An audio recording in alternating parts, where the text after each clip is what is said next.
Ya, mari kita awali dalam doa. Bapa di dalam surga, kami mengucap syukur untuk penyertaan Tuhan dari pagi hingga malam hari ini dalam segala aktivitas, pekerjaan maupun usaha kami. Kami mengucap syukur untuk apa kerjakan dalam kehidupan kami. Dan pada malam hari ini, kami menyempatkan diri untuk memperlengkapi kami dengan kebenaran firman-Mu. Kiranya Tuhan pimpin dalam pembelajaran kami, untuk kami semakin mengenal akan Engkau melalui firman-Mu. Tuhan kiranya berkati waktu ini menjadi sebuah waktu yang bermanfaat, yang berguna bagi kami semua dalam kami membangun iman kami, dan kami juga dapat mempelajari firman-Mu sehingga dapat bertumbuh dan juga mengajarkannya kepada mereka yang meminta pada kami. Kiranya Tuhan pimpin mengajar kami pada malam hari ini. Kami berdoa di dalam nama Tuhan kami Yesus Kristus. Amin. Selamat malam Pak Wi. Baik, ini semua sudah hadir yang di dalam sebelum. Ini adalah pertemuan kita yang ke-6, 27 Februari 2025. Pembahasan terakhir kita itu sampai Matius pasal yang ke-6. Nah, kalau kita lihat di silabus kita, di silabus itu ada outline.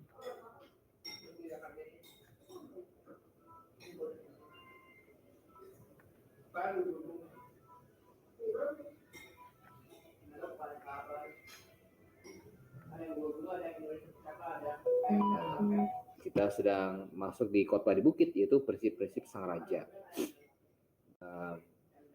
Khotbah di bukit ini adalah khotbah untuk mempersiapkan akan bangsa Yahudi pada zaman Tuhan Yesus. Jikalau mereka menerima Dia sebagai raja dan Mesias mereka, maka mereka akan masuk ke dalam segera masuk ke dalam masa tribulasi, kesusahan Yakub, dan kemudian masuk ke dalam masa kerajaan surga atau kerajaan 1000 tahun. Nah, di dalam memasuki tribulasi dan kerajaan 1000 tahun, kerajaan surga, maka diperlukan sikap hati yang benar dan diperlukan perbuatan yang mencerminkan sikap hati itu. Jadi attitude and action, 2A. Nah, itulah yang digambarkan oleh Tuhan Yesus. Ini loh, orang-orang yang masuk dalam kerajaan surga adalah orang-orang yang seperti ini. Itu orang-orang jadi yang digambarkan di situ adalah orang-orang yang telah bertobat dan percaya, yang mempunyai sikap hati miskin secara roh, kemudian murah hati, pembawa damai, kemudian orang yang tidak suka mendendam. Jadi Yesus memberitahu subjek kerajaannya seperti apa. Kemudian kita sampai di penghujung ya kemarin, Matius pasal yang ke-6, Matius pasal yang ke-5 penghujungnya.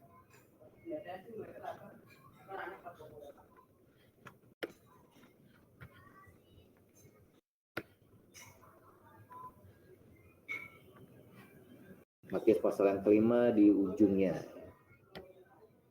Nah, ingat bahwa kita harus bisa membedakan antara interpretasi dan aplikasi. Jadi secara konteks, Matius 5 sampai 7 ditujukan kepada orang-orang Yahudi yang sejaman dengan Tuhan Yesus, mengantisipasi penerimaan mereka terhadap dirinya.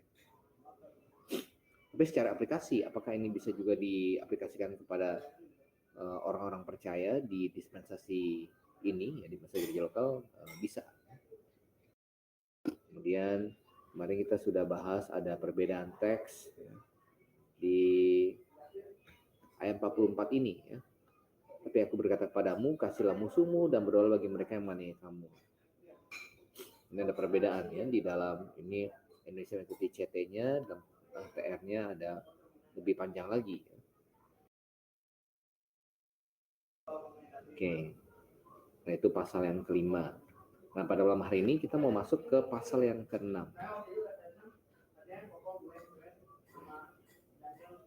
Pasal yang ke-6. Pasal yang ke-6 kalau di dalam silabus kita masih masuk ke dalam penjelasan akan kebenaran yang sejati. Nah, kita akan sedikit cepat ya, sedikit mengebut karena kita mau kejar materi Matius ini sampai 28 pasal. Jadi saya tidak akan membahas ayat per ayat lagi. Jadi saya akan mungkin sedikit lompat-lompat dan saya akan jadi saya pakai metode efektif ya. Saya akan memilih ayat-ayat yang kira-kira dibahas, yang saya anggap penting untuk dibahas. Mungkin ada isu tekstual di situ, ada juga mungkin perbedaan penerjemahan dari Alkitab kita dengan CT dan TR-nya. Kemudian ada isu-isu teologis juga mungkin di situ. Nah, jadi tidak ayat per ayat lagi ya, karena tidak akan terkejar. Dan kalau menurut Bapak Ibu ada ayat yang menurut Anda penting atau menurut Anda menarik untuk dibahas dan saya melewatinya, jadi silakan diinfokan, Pak, bagaimana dengan ayat ini ya. Bagaimana dengan ayat ini, ada pandangannya begini. Jadi silakan. Oke, kita masuk ke Matius pasal yang ke-6.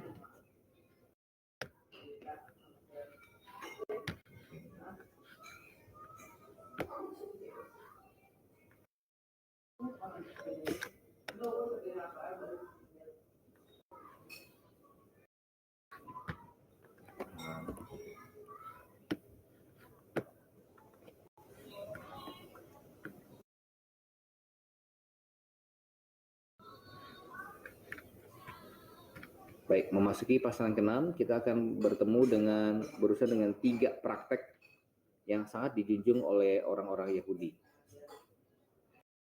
yaitu tentang memberi sedekah, berdoa, dan ya, berpuasa. Ini 3 praktek yang sangat dijunjung tinggi oleh orang Yahudi. Dan Tuhan Yesus memberitahu dalam 3 praktek ini, yang ditonjolkan oleh orang Yahudi adalah orang-orang Farisi, ya, mereka ingin dilihat, ya, motivasinya tidak baik. Ya. Nah, semenjak pasal 5 ayat 17, ya, Yesus bilang bahwa untuk masuk ke dalam kerajaan surga kita memerlukan kebenaran yang lebih tinggi daripada kebenaran orang-orang Farisi. Dan itu kebenaran itu bukan didapat dari kita sendiri. Mustahil kita bisa masuk surga dengan usaha kita sendiri. Seluruh kebenaran kita dan kesalehan kita menurut Yesaya 64 ayat 6 di hadapan Allah adalah kain kotor. Jadi masuk mulai dari pasal 5 ayat 17, Tuhan kita menunjukkan bahwa Ia menuntut agar orang-orang yang hidup dalam kerajaan 1000 tahun memiliki moralitas dan spiritualitas yang lebih tinggi, yang diajarkan dan ya, dipraktekkan oleh para ahli Taurat dan orang-orang Farisi. Nah, kemudian hal ini dilanjutkan dalam pasal 6 ayat 1 sampai 18. Nah, bagaimana dengan 3 hal yang sangat dijunjung tinggi oleh orang Yahudi? Moralitas orang-orang yang akan tinggal dalam kerajaan 1000 tahun, kerajaan surga, harus lebih tinggi. Mereka memberi sedekah bukan untuk dilihat orang. Mereka berdoa bukan untuk dilihat orang, ya, berdiri di persimpangan jalan. Mereka berpuasa juga bukan untuk dilihat orang. Jadi attitude-nya dan action-nya, sikap hati dan perbuatan mereka harus lebih baik ya, daripada orang-orang Farisi dan para ahli Taurat.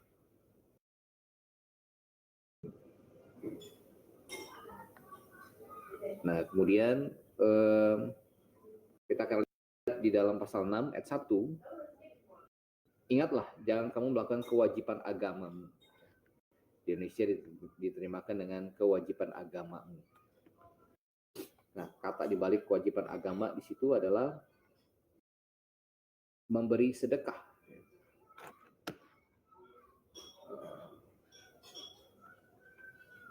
Itu di Bible Hub-nya.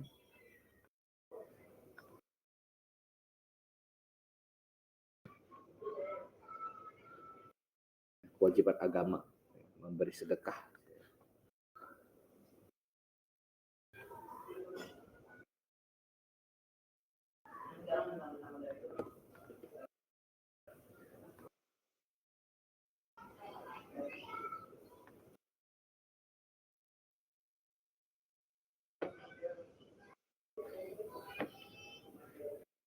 Nah, di NIV diterjemahkan practice your righteousness, kebenaranmu.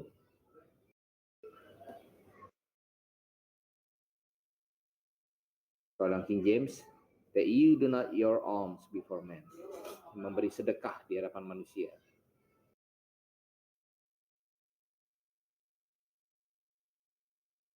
Nih, kita lihat yang Yunani.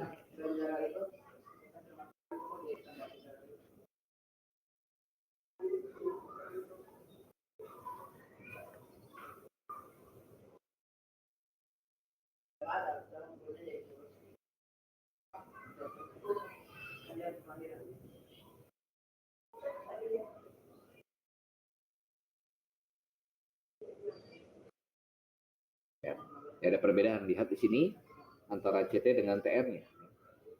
Di CT kebenaran, maka diterima kebenaran ya. Deten dikayu sunen, humon, kebenaran kalian. Tetap ya, ini sama di Tischendorf juga, ya, sama CT kan, ten dikayu sunen kebenaran. Tapi di Scrivener berbeda. Ya. Ten ya, di sini ele mosunen, ya, ele mosunen. Jadi ada perbedaan. Nah, tentu kita percaya yang TR ya. Diterjemahkan, di mana diterjemahkan oleh King James your own. Ya.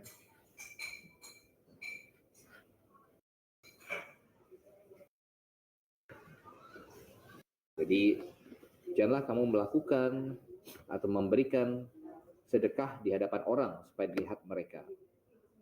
Memberi sedekah, ya, jangan kau mencanangkan hal itu. Ya. Perhatian lagi kata mencanangkan di sini adalah membunyikan trompet. Yang King James dibilang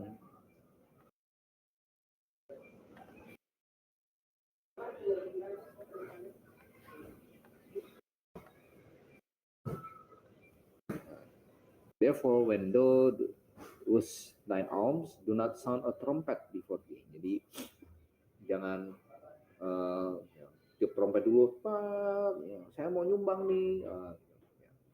Jadi supaya dilihat orang. Ya. Nah, Tuhan Yesus kasih tahu kepada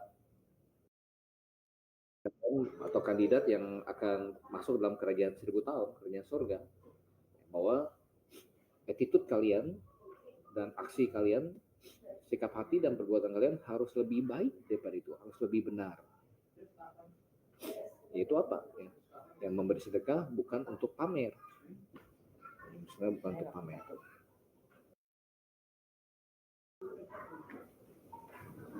Bukan untuk dilihat orang.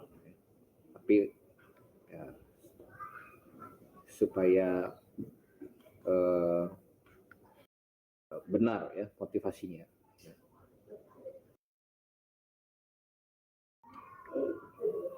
Oke. Nah,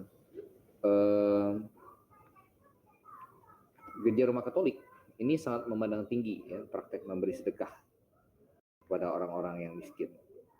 Karena mereka percaya bahwa memberi sedekah ini dapat menebus dosa. Di dalam Deuterokanonika mereka. Ini saya tunjukkan. Coba saya cari ya.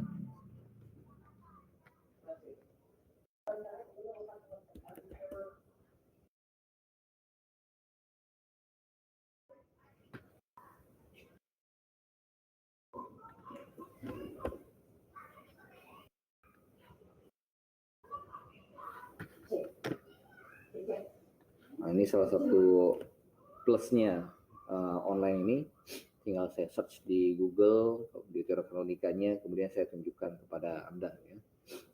Kalau kita offline kan saya mungkin mesti bawa kitab siraknya yang agak belum tentu saya punya, di perpus kita juga mungkin tidak ada ya. Tapi kalau mau ditunjukkan pun harus pasang traktor ya, laptop. Tapi kalau online ini kan bisa langsung di-share kan. Kita lihat Sirak pasal 3 Ini di Deuterokanonika Katolik. Sirak 3 ayat yang ke-30. Memberi sedekah. Seperti api yang berkobar-kobar dipadamkan oleh air, begitu juga dosa dihapuskan oleh pemberian derma. Jadi, menurut Deuterokanonika Katolik, Sirak 3:30, dosa bisa dihapus dengan orang menyumbang, ya, memberi derma. Nah, ini tentu berbeda dengan apa yang Alkitab ajarkan. Dosa dihapuskan bukan dengan memberi derma. Dalam Ibrani pasal yang 9. Oleh karena itulah jemaat mula-mula menolak akan Deuterokanonika sebagai firman Tuhan yang tidak dimasukkan ke dalam kanon. Karena isinya salah, ya, bertentangan. Ibrani 9 ayat 22. Dan hampir segala sesuatu disucikan untuk hukum Taurat dengan darah, dan tanpa penumpahan darah tidak ada pengampunan. Tanpa penumpahan darah tidak ada pengampunan. Jadi harus ada darah yang bertumpah, yang mati. Ini dalam pembacaan Alkitab kami di Gramata, ini juga sudah sampai di sini.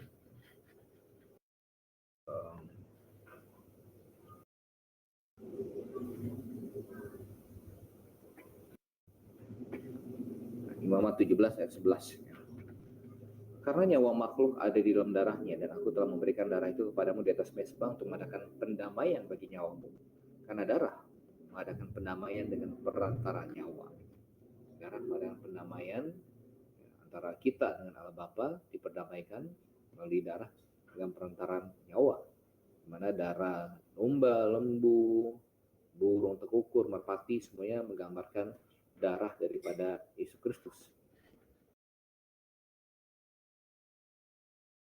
Oke, kita kembali dalam Matius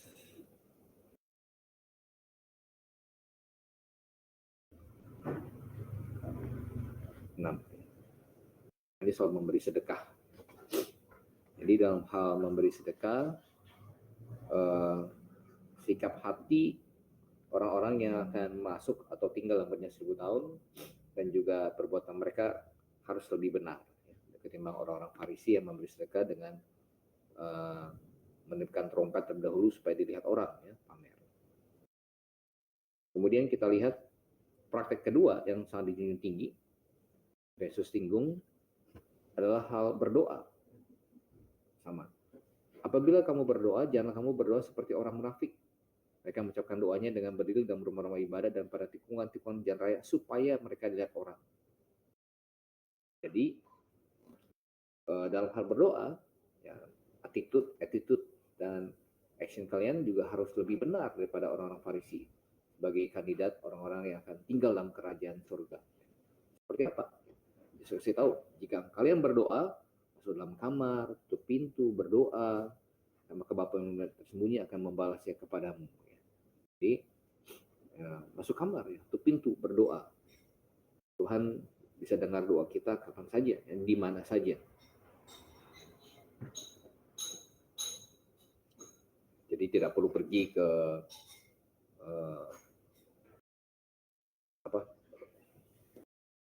kamar doa baru Tuhan dengar, tidak perlu pergi ke gua doa baru Tuhan dengar, tidak perlu pergi ke satu tempat tertentu agar Tuhan dengar doa kita.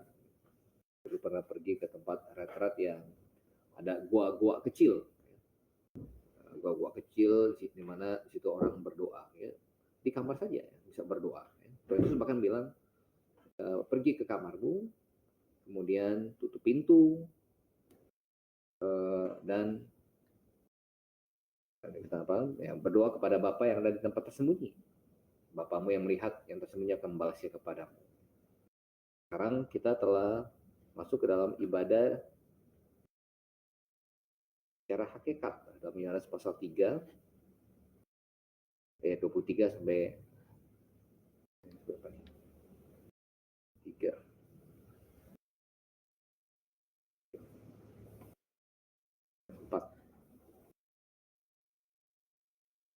4:23, saatnya akan datang dan sudah tiba sekarang, kata Tuhan, bahwa penyembah-penyembah benar akan menyembah Bapa dalam roh dan kebenaran. Sebab Bapa menghendaki penyembah-penyembah demikian. Allah itu roh. Barang siapa menyembahnya, dia harus menyembah dalam roh dan kebenaran. Jadi, saatnya akan tiba bahwa kalian akan menyembah Bapa bukan di gunung ini dan bukan juga di Yerusalem. Jadi sekarang penyembahan itu bersifat hakikat ya, di mana saja kita bisa datang menyembah pada Tuhan. Bahkan di tengah-tengah kita pergi bekerja misalkan, di tengah-tengah keramaian bus umum, kita berdiri atau tengah-tengah KRL, ketika kita berdoa kepada Tuhan, ya Tuhan dengar. Ini kembali Matius pasal 6.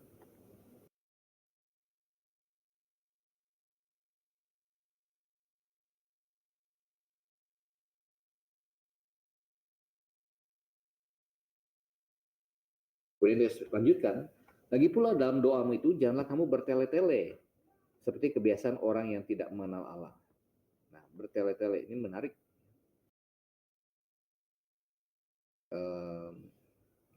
Yang pakai di Bible Hub.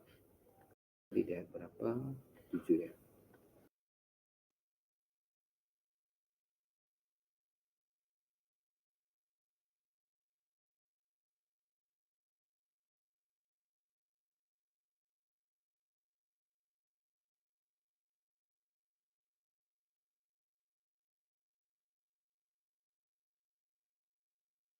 Ayat 7. Nah, kata di balik bertele-tele adalah kalau di dalam NIV diterjemahkan keep on babbling. Ya. Jangan kau bertele-tele, babbling. English Standard Version. Do not heap up empty phrases. Frase-frase yang kosong. King James. Do not use not vain repetition. Ya, pengulangan yang sia-sia. Pengulangan yang sia-sia. Nah, kita lebih prefer ikutin King James ya. Nah, di Indonesia diterjemahkan bertele-tele. Ya. Bertele-tele. Nah, bertele-tele ya, di orang-orang cara interpretasi ya, orang-orang Farisi pada itu doanya ya panjang-panjang ya. Panjang supaya kedengarannya indah ya, cakep ya, tujuannya motivasinya supaya dilihat orang. Namun secara aplikasi kita juga bisa aplikasikan pada hari ini ya. Ya, kalau kita berdoa kemudian atau doa Anda panjang-panjang supaya dilihat orang, maka itu sudah sama seperti yang diperingatkan oleh Tuhan Yesus.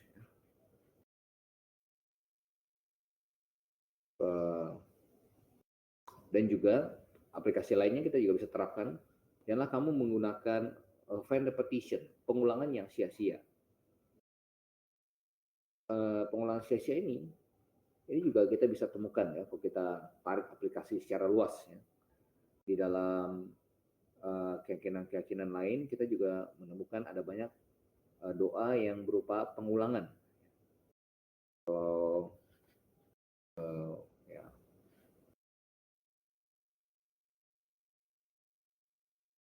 Ya, terima kasih Pak Orik sudah kutipkan. Ya, kalau di umat Buddha biasa ada Om, ya, atau Namo, kemudian diulang terus menerus. Gelap ya, saya lupa nyalakan.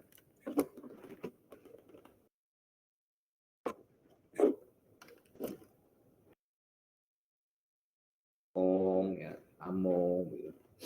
Nah begitu juga di teman-teman kita yang Muslim ya. Waktu saya dulu tinggal di asrama di Kangkungan, sama Grave. Nah sebelah kami kalau suka ada ini tahlilan ya, apalagi kalau sudah mau masuk puasa, kemudian masuk Lebaran, wah itu tiap sahur, nah itu biasa mahasiswa akan rame itu di sana. Ya. Ya ilah, ya ilah, ya ilah. Ya. Jadi terus menerus ya, seperti itu. Ataupun kalau kita balik lagi dalam lingkungan Kristen sendiri, di Kristen Katolik, ya, kita juga menemukan ada doa-doa yang seringkali diulang-ulang. Yang diulang-ulang misalkan ya doa novena, ya Salve Maria penuh rahmat Tuhan sertamu, terpujilah engkau di antara para wanita, terpujilah buah hatimu, kata Yesus Kristus. Kemudian lewat satu tasbih gitu ya, pas lagi yang kedua, Salve Maria. Jadi nah itu bisa masuk ke dalam kategori ini ya, pengulangan. Tetangga saya orang GKR berdoa orang meninggal supaya dapat pengampunan. Ya, karena mereka percaya ya, ya ada kebaktian arwah ya untuk orang mati. Ya. Dimana kalau mereka doakan doa atau melakukan derma, amalan, ya, itu mirip-mirip kayak orang Buddha juga ada malam namanya patidana, ya, pelimpahan jasa untuk orang yang telah meninggal. Nah, bagi orang Katolik, dengan melakukan itu mereka percaya saudaranya atau anggota keluarga yang telah meninggal itu bisa lebih cepat masuk surga karena sekarang ada di purgatori. Nah, jelas kita tahu bahwa kitab tidak mengajarkan purgatori. Konsep itu adalah konsep yang salah. Ya. Jadi hanya ada dua tempat, antara surga atau neraka, tidak ada tempat ketiga, ya, tidak ada purgatori. Dan ya, kesempatan diberikan untuk pertobatan atau kita mendoakan orang yang masih hidup, dan pertobatan itu diberikan kepada orang yang masih hidup. Sudah meninggal ya sudah telat. Oke, kemudian sebenarnya tadi, oh ya, nah di dalam itu dalam lingkungan Kristen ya, doa novena ya, kemarin pengulangan. Nah, kalau kita tarik lebih dekat lagi, itu ada doa dari teman-teman yang karismatik, yang mereka berbahasa roh tanpa mereka tahu artinya, mereka sebut dengan itu bahasa roh atau bahasa malaikat. Sikira lawala kira, itu juga pengulangan yang bisa masuk ke dalam kategori itu ya. Vain repetitions. Karena kalau ditanya apa tahu artinya? Oh tidak tahu. Karena ini adalah dikatakan bahasa malaikat. Justru itu ya. Bahasa malaikat dalam Alkitab kita temukan justru tidak seperti itu. Kita ambil contoh. Kita buka dalam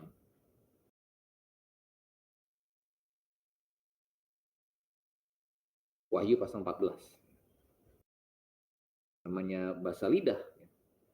Tongue, speaking in tongue selalu mengacu kepada bahasa-bahasa lain ya, itu bahasa-bahasa manusia, bahasa-bahasa lain yang memiliki grammarnya, ada subjeknya, predikat, objeknya, termasuk bahasa malaikat. Wahyu 14 ayat yang ke-15. Nah, ini malaikat berbahasa nih, coba kita dengarkan. Maka keluarlah seorang malaikat lain dari bait suci dan ia berseru dengan suara nyaring kepada dia yang duduk di atas awan itu. Apa kata malaikat?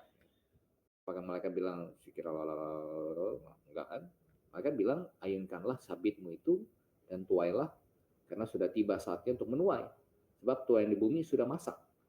Jadi ada predikatnya, ada objeknya. Jadi ini adalah kata-kata yang dimengerti oleh Yohanes. Mungkin malaikat berbicara dalam bahasa Ibrani, kemudian Yohanes terjemahkan ke dalam bahasa Yunani.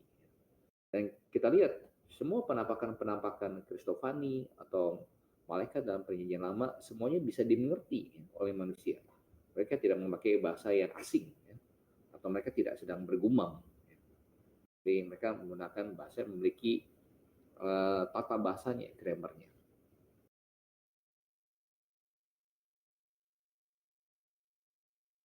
Kemudian kita lihat di dalam kembali ya, dalam Matius pasal yang ke-6.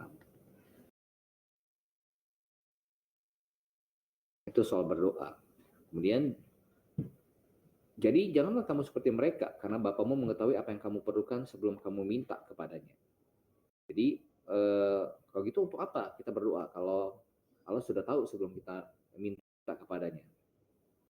Nah, pengetahuan Allah sebelum kita meminta itu bukan menjadi alasan kita tidak berdoa. Jadi kita berdoa bukan untuk kasih tahu kepada Tuhan informasi. Tuhan, perlu kau ketahui ya, bahwa saya perlu Allah kita kan Allah yang maha tahu ya. Kita berdoa bukan untuk kasih tahu Tuhan informasi, tapi untuk mengekspresikan keinginan kita, mengekspresikan perasaan kita, ya, mengekspresikan kebutuhan kita dan ketergantungan kita ya, kepadanya. Jadi bukan untuk kasih tahu dia informasinya. Saya perlu Engkau, Tuhan. Saya bergantung kepadamu. Tanpa Engkau, saya tidak bisa berbuat apa-apa.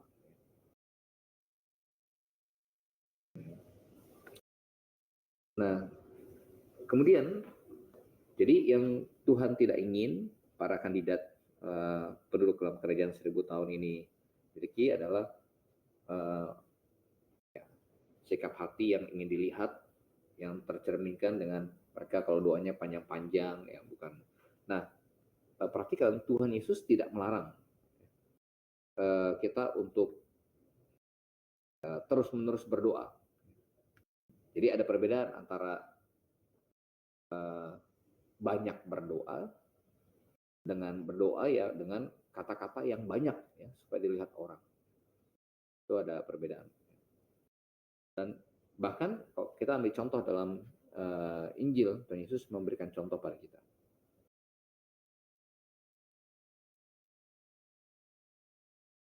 Jadi banyak berdoa dengan doa yang kata-kata banyak supaya dilihat orang ya. Tapi kalau doa pribadi di kamar dia mau menumpahkan curahan hatinya, mau berpanjang lebar dengan Tuhan curhat, itu silakan. Penting di sini nah, attitude-nya benar ya. Dia karena bukan untuk dilihat orang. Kita lihat Matius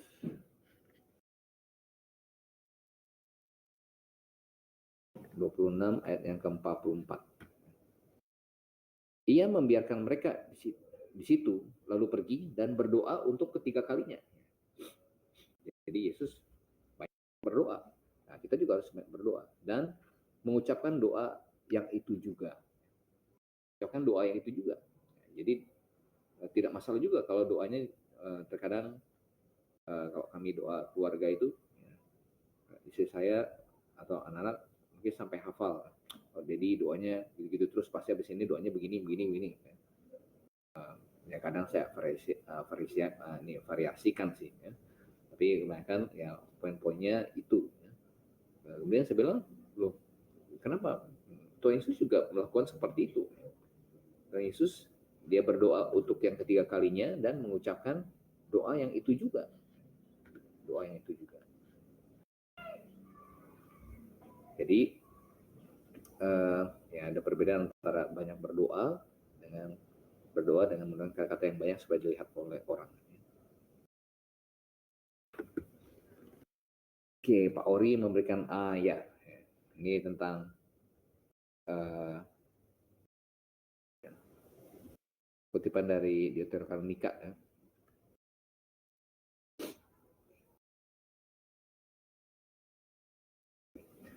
44. Sebab jika tidak menaruh harapan bahwa orang-orang yang gugur itu akan bangkit, niscaya percuma dan hampalah mendoakan orang-orang mati. Ya, mereka dapatkan dari ini. Betul. Jadi ini menjadi salah satu dasar bagi mereka percaya akan purgatori, kemudian praktek ada kebaktian arwah, ya, mendoakan orang mati. Nah, tapi kita tidak percaya bahwa kitab Deuteronomika itu adalah firman Tuhan. Ya. Dan ya, ini secara isi ya, bertentangan dengan yang Ibrani juga. Ya. Oleh karena itu ditolak oleh jemaat mula-mula sebagai kanon. Katakan di ayat 45-nya di Makabe. Ya. Yudas ingat bahwa tersedialah pahala yang indah bagi sekalian orang yang meninggal dengan saleh. Disungguh suatu pikiran yang mursyid dan saleh. Dari sebab itu maka disuruhnyalah mengadakan korban permusalah untuk semua orang yang sudah mati itu supaya mereka dilepaskan dari dosa mereka. Sudah telat ya dalam setelah orang mati dia akan dihakimi Jadi tidak ada lagi momen pertobatan ya bagi mereka. Ibrani 9:27 ya. Manusia hidup sekali saja, sesudah itu dihakimi. Ini baik, kemudian kita lanjutkan. Nah, ini di gauge keluar apa jaringannya kurang bagus.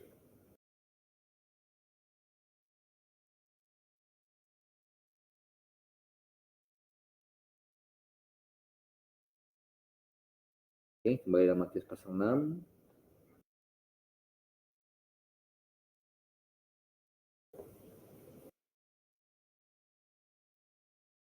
Nah, kemudian karena itu berdoalah demikian. Bapa kami yang di surga, dikuduskan namamu, datanglah kerajaanmu, jadilah kehendakmu di bumi seperti di surga. Berikan kami pada hari ini makanan kami yang secukupnya, dan ampunilah kami akan kesalahan kami, seperti kami juga mengampuni orang yang bersalah pada kami. Dan janganlah membawa kami ke dalam pencobaan, tapi lepaskan kami daripada yang jahat. Jadi sekarang Tuhan Yesus mengajarkan kepada para kandidat ini, calon yang akan masuk ke dalam kerajaan 1000 tahun, seandainya mereka menerima dia, sebuah doa. Jadi doa ini terkenal sebagai the Lord's Prayer. Doa Tuhan sebenarnya. Kita menyebutnya doa Bapa kami. Yang dimulai dengan Bapa kami. Keterangannya, judul the Lord's Prayer ini ditemukan di abad-abad awal dalam tulisan Cyprian.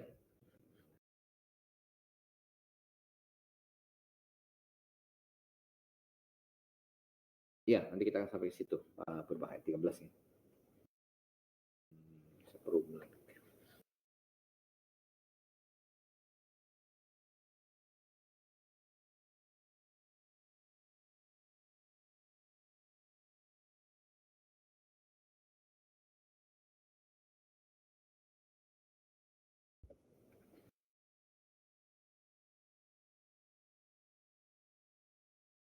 Ini ada beberapa catatan di sini yang menarik.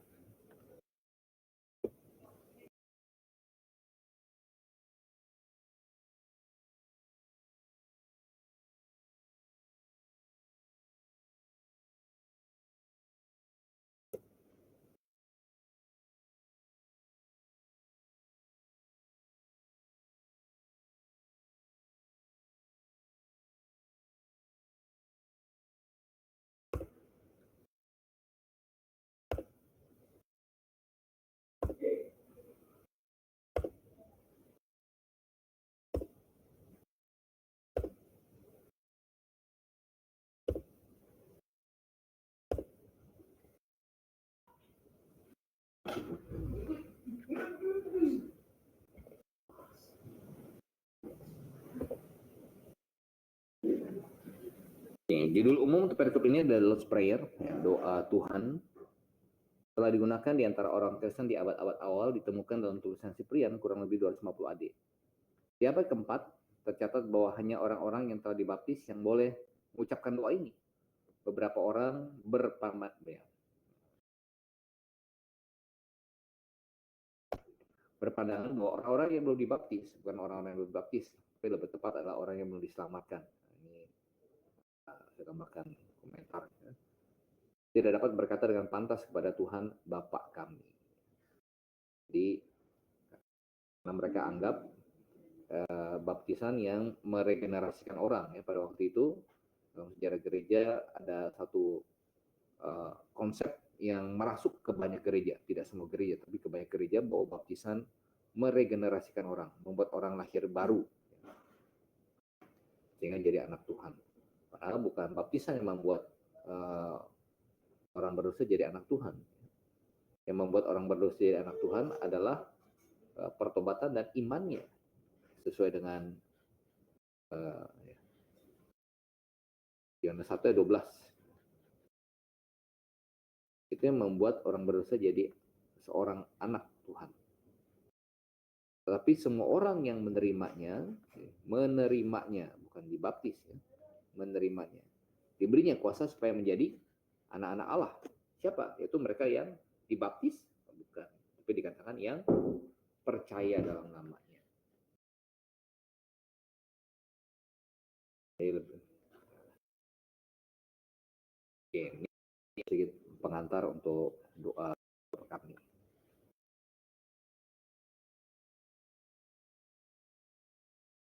Oke, nah doa ini juga terbagi jadi dua bagian. Bagian pertama, ini berhubungan dengan Tuhan.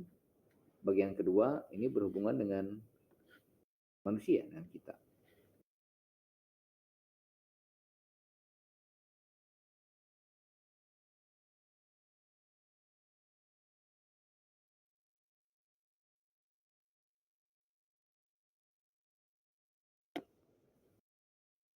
Nah, berhubungan dengan Tuhan.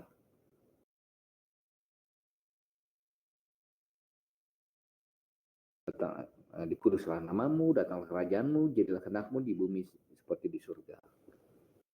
Nah, kemudian bagian kedua berhubungan dengan kita. Ya. Hari ini makan kami secukupnya, beri kami kesalahan kami, jangan bawa kami ke dalam pencobaan, lepaskan kami daripada yang jahat.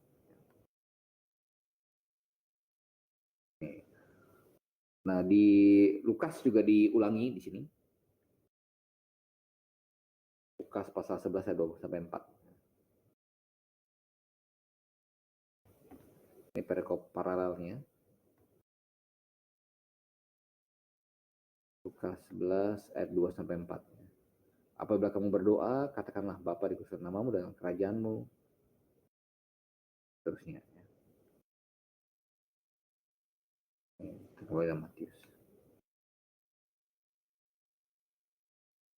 Nah, mengenai doa Bapa kami ini, saya ingin ingatkan lagi bahwa doa ini diajarkan secara interpretasi, konteks. Ini ditujukan kepada orang-orang Yahudi, mempersiapkan mereka seandainya mereka menerima Yesus dari Nazaret sebagai Kristus, sebagai Mesias dan Raja mereka, maka mereka akan masuk ke dalam masa tribulasi. Di mana di masa tribulasi mereka akan dikejar-kejar oleh antikristus. Oleh karena itulah doa ini sangat cocok dalam situasi itu. Di masa tribulasi selama 7 tahun itu, mereka akan mengalami kesusahan, terbagi di 3,5 tahun kedua, sehingga sudah wajar mereka berdoa, berharap kerajaan 1000 tahun, kerajaan surga cepat datang. Bapa kami yang di surga, dikuduskanlah namamu, datanglah kerajaan. Jadilah kehendakmu di bumi seperti di surga. Oh, cepat-cepat datang Tuhan. Cepat-cepat kerajaan surga, kerajaan 1000 tahun itu terwujud di bumi seperti di surga. Dan ingat pada 3,5 tahun yang kedua, tidak ada seorang pun yang bisa membeli atau menjual tanpa tanda Antikristus 666. Dan maka orang-orang seandainya mereka menerima Yesus dan Nazaret sebagai Mesias mereka, masuk masa tribulasi, dan mereka beriman, mereka menolak Antikristus, mereka tidak mau memakai tanda 66 itu, mereka tidak berbelanja, tidak bisa. Nah, kalau itu makanannya dari mana? Nah, oleh karena itulah mereka berdoa, diajarkan untuk berdoa, berikanlah kami pada hari ini makanan kami yang secukupnya. Jadi Tuhan akan memelihara mereka seperti Yesus, seperti Tuhan memelihara bangsa Israel di padang gurun dengan ajaib. Janganlah bawa kami ke dalam pencobaan, ya, lepaskan kami pada yang jahat. Jadi doa ini sangat cocok didoakan oleh orang-orang percaya nanti di masa tribulasi, ya. Atau ya seandainya mereka percaya pada waktu itu, mereka masuk masa tribulasi. Nah, itu interpretasinya. Aplikasinya, apakah doa ini bisa diaplikasikan kepada kita? Ya kita lihat situasi dan kondisi. Kalau ya, Bapak Ibu atau kita berada dalam kondisi yang kita yang benar-benar tabungan sedang kosong, besok belum tentu bisa tahu bisa beli beras atau tidak, ada makanan atau tidak, maka doa ini mungkin cocoknya, berikanlah kami pada hari ini makanan kami yang secukupnya. Tapi kalau misalkan, jadi kita berdoa dengan pengertian, kalau misalkan ya Bapak Ibu atau saudara-saudari atau kita berkati Tuhan, kemudian bahkan kita ada tabungan yang cukup untuk makan selama 1 bulan, ya, maka Ya, berdoa dengan mengatakan berikanlah kami pada hari makanan kami yang secukupnya kurang cocok ya, kurang pas. Tapi kalau misalkan bagaimana dengan bagian lainnya? Dalam doa keluarga kami pun saya terkadang mengutip ya, sering ya mengutip ya, jangan bawa kami ke dalam pencobaan, lepaskan kami daripada yang jahat. Ya. Jangan bawa kami dalam pencobaan seperti Ayub, lepaskan kami daripada yang jahat. Jadi kita berdoa dengan pengertian ya, mana yang cocok dengan situasi saya, situasi kita. Itu hal yang kedua tentang doa Bapa kami. Yang ada banyak orang keliru tentang doa Bapa kami ini. Waktu saya pergi ke Nias, ke kampung istri saya, jadi mereka doa, mereka bahasa Nias saya nggak ngerti ya. Mereka berdoa, doa apa gitu ya, doa macam-macam, doa tentang kehidupan segala macam. Dan menariknya dalam tiap doa itu akan selalu ditutup dengan doa Bapa kami. Bapa kami di surga, dihafal kan, amin.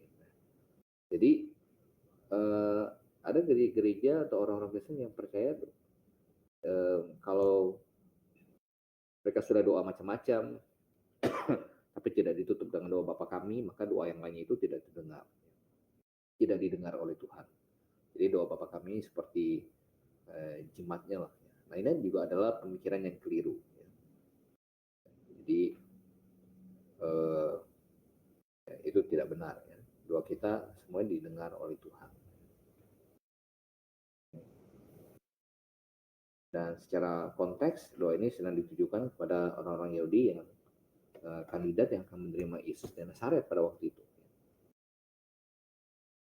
Tapi secara aplikasi apakah bisa kita aplikasikan? Ya, ada bagian-bagian yang mungkin kita bisa aplikasikan untuk kita ya, tergantung situasi dan kondisi kita. Oke, baik, kemudian kita lanjutkan.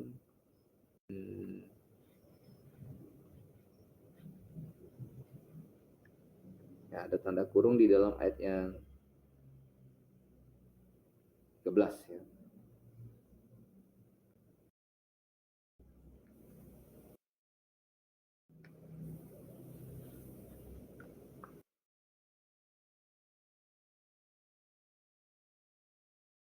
Kita lihat mana.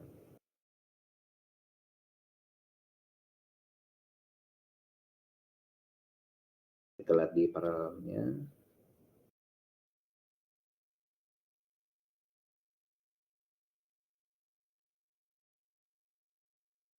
Di NIV berhenti sampai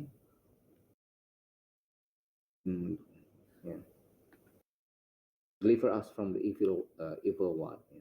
Lepaskan kami daripada yang jahat. King James. Deliver us from evil. For thine is the kingdom and the power and the glory forever and ever. Amin. Ya, perbedaan ya. NIV ikutin CT sampai di situ, TR King James ikutin TR sampai ada engkau yang punya kerajaan, kekuasaan, kemuliaan sampai selama-lamanya. Amin. Kalau ia ragu-ragu mana harus diikuti, makanya dia kasih tanda kurung. Jadi yang kurung ini ada di TR.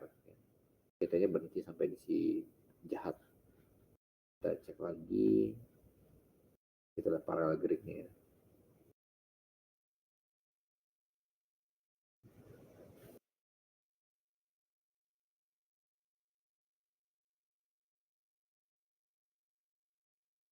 Pendek ya. Ini CT.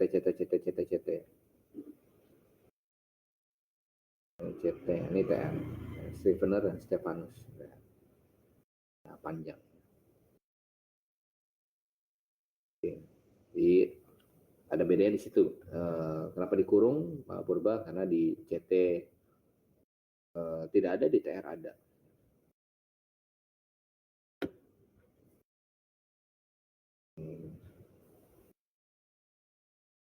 Kembali ke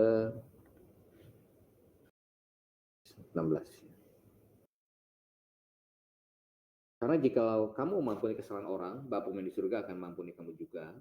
Tapi jika kamu tidak mengampuni orang, Bapamu juga tidak akan mengampuni kesalahanmu.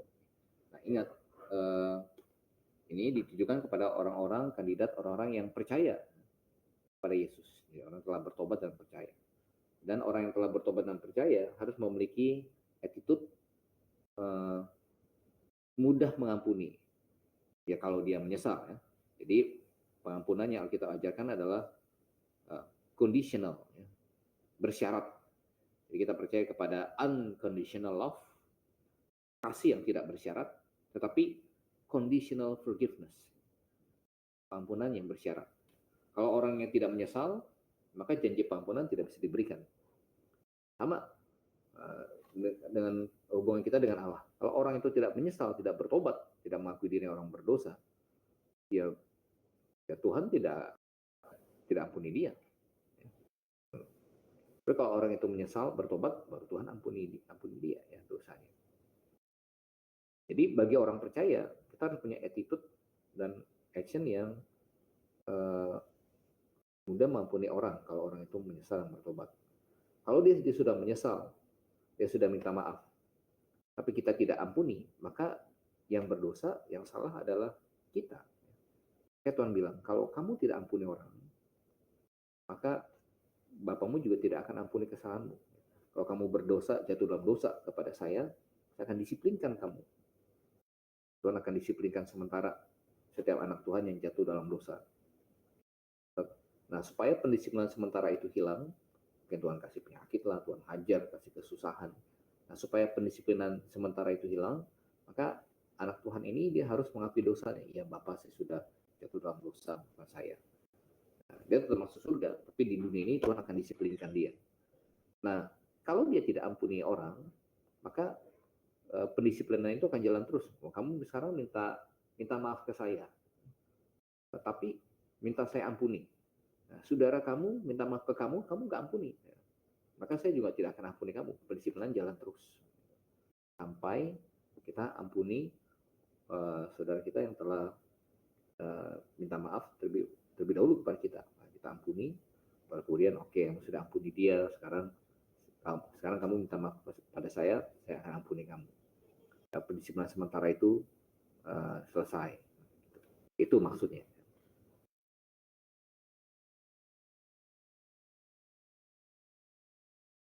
Oke, kemudian kita masuk ke praktik ketiga, yaitu soal berpuasa. Jadi memberi sedekah, berdoa, dan berpuasa. Nah, berpuasa orang-orang Farisi, kalau mereka puasa mengubah air mukanya supaya kelihatan orang, dilihat oleh orang. Tapi untuk kalian, kandidat orang-orang yang akan masuk atau hidup dalam jadi penduduk kerajaan surga kalian 1000 tahun, jangan seperti itu attitude-nya. Yang seperti itu perbuatannya. Kalau kalian mau puasa, ya, jangan dibuat muram. Ya. Minyakilah kepalamu, cucilah mukamu. Jangan kalau bisa jangan ada orang tahu, biar Tuhan sendiri tahu. Kita tinggal di Indonesia, tinggal mungkin 2 hari lagi ya, akan ketemu dengan banyak yang berpuasa. Kalau kita lihat di negara kita berpuasa, jadi semua di mana-mana disuruh tutup. Ya. Kemudian biasanya lemes, kemudian bibirnya agak hitam. Nah, tapi kalau Tuhan Yesus bilang, para kandidat yang penduduk kerajaan 1000 tahun ini, kalau kalian berpuasa, jangan kelihatan oleh orang kalian sedang berpuasa. Minyakilah kepalamu dan cucilah mukamu. Jadi secara interpretasi ditujukan kepada orang-orang, para kandidat orang-orang Yahudi, seandainya mereka terima Yesus dan Nazaret sebagai Mesias mereka. Nah, secara aplikasi, apakah kita boleh berpuasa pada hari ini? Ya, ini bukan sebuah perintah. Yesus bilang apabila engkau berpuasa. Jadi silakan yang mau berpuasa, jika ada pergumulan, sedang dalam kesusahan, sedang ada pekerjaan yang lebih pelayanan yang diutamakan, ya. Tapi yang tidak mau berpuasa juga oke. Ya. Jadi apabila engkau berpuasa, jadi tidak ada paksaan dan juga tidak diberi detail puasanya puasa apa. Ya. Saya puasa tidak makan nasi, tapi saya minum air, atau saya puasa makan daging atau hanya makan sayur seperti Daniel. Ya, tidak diberitahukan. Jadi ketika kita tidak kasih tahu secara terang-terangan, maka itu diberikan kebebasan. Tapi jangan orang Kristen berpuasa untuk ya supaya dia masuk surga, supaya dosanya terhapus. Ya. Atau ketika dia dalam keadaan sakit atau dalam keadaan yang tidak secara alami orang itu berpuasa. Saya sudah pernah singgung nih sebelumnya. Jadi Yesus bilang, ditanya kenapa murid-murid Yohanes berpuasa, murid-murid kamu tidak? Kemudian Yesus menjawab, nanti waktu mempelai itu diambil, baru sahabat-sahabat mempelai itu akan berpuasa. Jadi mereka berduka. Puasa itu secara alami akan terjadi ketika seseorang berduka. Jika orang sedang ada persoalan, masalah, pikiran, ya kan disuruh puasa, memang sudah nggak selera makan, jadi sudah secara alami. Tapi ketika orang itu sedang dalam keadaan yang sukacita, happy, maka tidak natural kalau dia disuruh berpuasa. Jadi tindakan spontan. Gereja tidak boleh kemudian gembala, ayo kita puasa rame-rame. Ini tindakan spontan masing-masing ya. Kita tidak membaca ada perintah para rasul untuk mereka memerintahkan jemaat untuk berpuasa rame-rame. Yang mau puasa silakan, yang tidak ya silakan. Oke, baik. Itu ya 3 praktik yang tinggal orang Yahudi. Kemudian masuk sampai di dalam ayat 19 dan ke bawahnya itu bicara tentang kekhawatiran.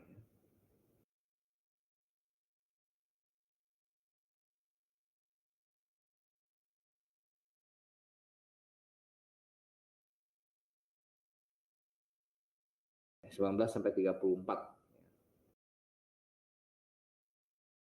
Jadi ini bicara orang yang sudah diselamatkan, yang sudah bertobat dan percaya, ya para penduduk, kandidat penduduk dalam kerjaan 1000 tahun, seharusnya hidupnya semuanya didedikasikan kepada Tuhan. Jadi bukan untuk mengejar hal yang duniawi, atau bukan juga penuh dengan kekhawatiran. Jadi mulai dari ayat 19 sampai yang ke-34. Attitude-nya adalah attitude punya hati yang nomor satu, bukan mamon, ya, bukan uang. Ya. Kemudian maka actionnya juga harusnya menunjukkan sikap hati yang seperti itu. Jadi secara interpretasi memberi kepada kita, ya ini loh, ya, sikap hati yang seharusnya dimiliki oleh para calon penduduk pria 1000 tahun. Nah, secara aplikasi juga orang percaya di masa dispensasi apapun, memang seharusnya ya, mulai dalam perjanjian lama ataupun di masa perjanjian baru, masa gereja pada hari ini, ataupun di masa tribulasi nanti, ataupun dalam masa kerjaan 1000 tahun, yang nomor satu dalam hatinya harusnya adalah Tuhan. Ya. Dedikasi utama kita adalah kepada Tuhan yang sudah selamatkan kita. Jadi bukan kepada pekerjaan, bukan kepada uang, ya, mamon. Ya. Kalau ada hari pertemuan jemaat yang sudah kita sepakati, kita ketemu ya hari Minggu jam 10, jam 9, atau hari Sabtu, hari Minggu sore, maka itu yang utama. Kita janji ketemu dengan Tuhan di situ. Jemaat yang adalah tubuhnya. Nah, ada orang yang, oh enggak, saya baik saya kerja atau saya buka toko. Nah, itu ya masuk ke sini ya. Kamu tidak dapat mengabdi kepada Allah dan kepada Mamon. Bukan sikap hati orang yang sudah Tuhan tebus. Jadi perbuatannya mencerminkan hatinya. Yang kedua, sikap hatinya orang para penduduk kerajaan 1000 tahun, calon atau kandidatnya, harusnya sikap hati yang penuh dengan iman, ya, beriman kepada Allah. Tidak khawatir. Nanti dalam kerjaan, dalam masa tribulasi, di mana mereka tidak bisa membeli dan menjual, Tuhan bilang jangan khawatir. Tuhan akan pelihara. Nah, sama, apakah kita bisa aplikasikan pada masa ini? Iya. Kita bisa aplikasikan bahwa orang percaya bagaimana Tuhan memelihara orang-orang percaya, orang kudus di masa PL, nanti di masa tribulasi, maka Tuhan juga memelihara orang-orang percaya di masa dispensasi gereja pada hari ini. Jangan khawatir. Cari dulu kerajaan Allah, maka semua akan ditambah. Baik. Sampai sini ada pertanyaan untuk Matius pasal yang ke-6. Kalau tidak ada, kita mau masuk ke pasal yang ke-7.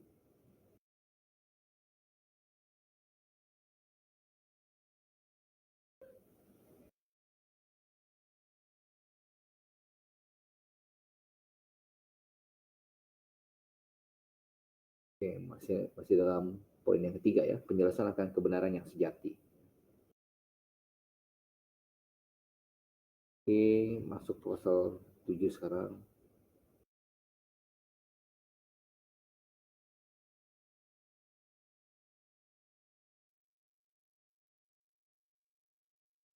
Oke, soal penghakiman. Jangan kamu menghakimi supaya kamu tidak dihakimi. Karena dengan penghakiman yang kamu pakai untuk menghakimi, kamu akan dihakimi. Dan ukuran yang kamu pakai untuk mengukur akan diukurkan kepadamu. Mengapakah engkau melihat selumbar di mata saudaramu, sedangkan balok dalam matamu tidak engkau ketahui?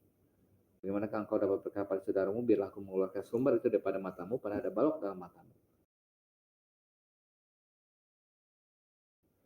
Hai orang munafik, keluarkan dulu balok dari matamu, maka engkau akan melihat dengan jelas mengeluarkan selumbar itu dari mata saudaramu. Sekali lagi, secara konteks, ini masih dalam khotbah di bukit. Ini Tuhan Yesus sedang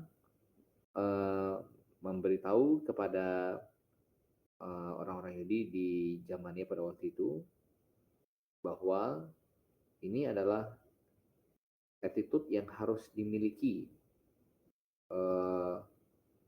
oleh kandidat-kandidat yang akan hidup dalam kerajaan sorga punya 1000 tahun. Apa itu? Itu punya attitude dan perbuatan yang dimana yang tidak munafik. Ya. Jadi melakukan penghakiman yang tidak bersifat munafik. Jangan ngerokok lu, sambil dia ngepul, gitu. Kalau dalam sidang yang penembak mobil rental itu, yang terdakwa dalam sidangnya bilang yang menarik itu, tanpa kami sadari, ya, tiba-tiba rokok itu terjepit di jari kami. Banyak dibully oleh netizen. Ya. Memang rokoknya bisa jalan sendiri, kemudian masuk ke dalam sela-sela jari kamu, gitu ya, minta dijepit. Nah, jadi Tuhan ingin punya para kandidat ini punya attitude yang benar, ya, lebih benar daripada orang-orang Farisi. Jadi kalau orang Farisi menghakimi tapi bersifat munafik, kalau kalian ya, jangan bersifat munafik. Cara aplikasi, ayat ini seringkali disalahgunakan oleh orang-orang Kristen, terutama orang-orang Kristen okumene, untuk mempersalahkan apabila kita menegur atau mengekspos pengajaran mereka yang kita pandang salah. Jangan kamu menghakimi supaya kamu tidak dihakimi.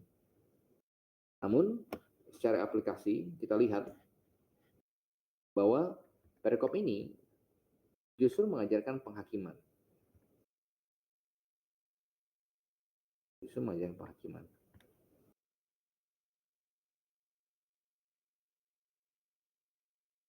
Karena di dalam ayat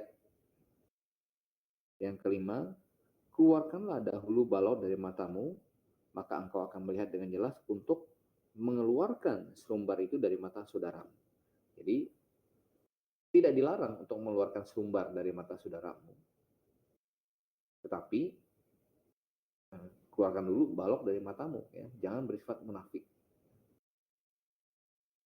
Kemudian kita juga menemukan ada perikop-perikop lainnya di mana orang percaya diperintahkan untuk melakukan penghakiman. Ambil contoh dalam Yohanes 7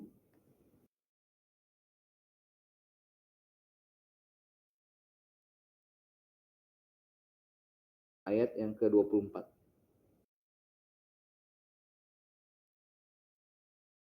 7:24.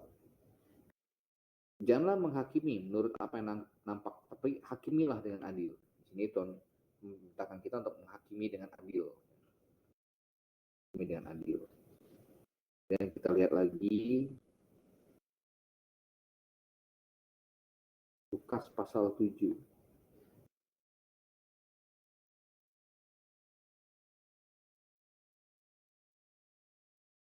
Ayat 43. Jawab Simon, aku kira, mungkin ayat 42-nya. Karena mereka tidak sanggup membayar, maka ia menghapuskan hutang kedua orang itu. Siapakah di antara mereka yang akan terlebih mengasihi dia? Jawab Simon, aku kira dia yang paling banyak dihapuskan hutangnya. Kata Yesus, betul pendapatmu itu. Di balik kata kalimat betul pendapatmu itu, kita cek dalam King James ya, Lukas 7 ayat 43.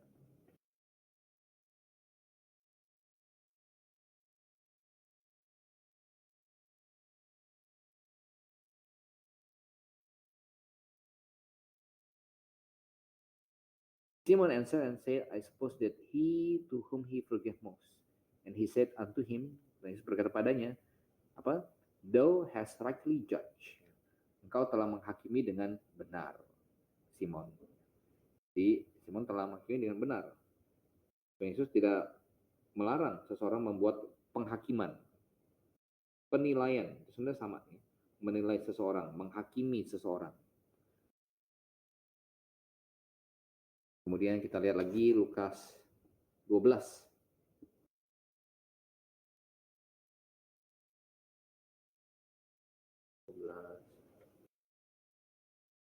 Terjemahan dulu Indonesia.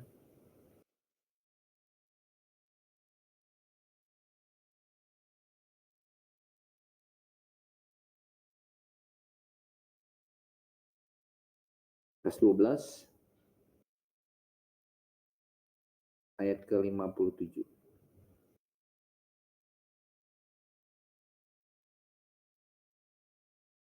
Nah, dari sebelah sini. Hai orang-orang munafik, rupa bumi dan langit kamu tahu menilainya, mengapa kamu tidak dapat menilai zaman ini?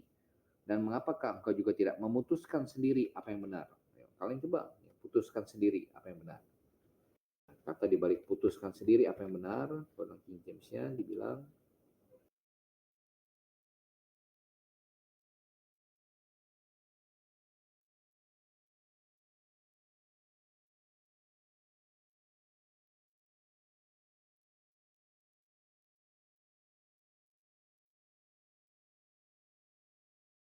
(57). Ye, and why even of yourself judge ye not what is right? Memutuskan. Kata yang memutuskan judge-nya, menghakimi apa yang benar. Mengapa kalian tidak menghakimi sendiri apa yang benar? Dia ada perintah justru oleh Tuhan dan merekomendasi untuk melakukan penghakiman. Itu kata Tuhan sendiri. Kemudian kita belum lagi lihat yang kata Paulus. Kata Paulus coba kita lihat di dalam 1 Korintus pasal yang kedua.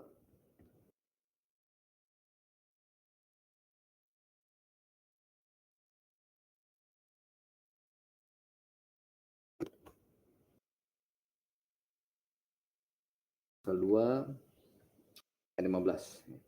Tetapi manusia rohani menilai segala sesuatu, tapi ia sendiri tidak dinilai oleh orang lain. Manusia rohani menilai segala sesuatu, tapi ia sendiri tidak dinilai oleh orang lain. Kita cek dalam King James-nya.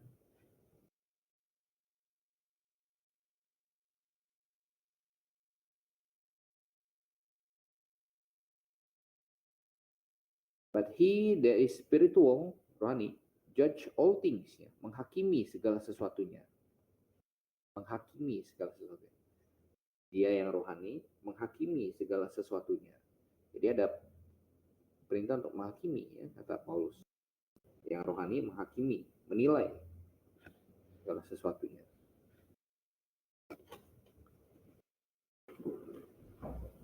Kemudian dalam 1 Korintus 5 1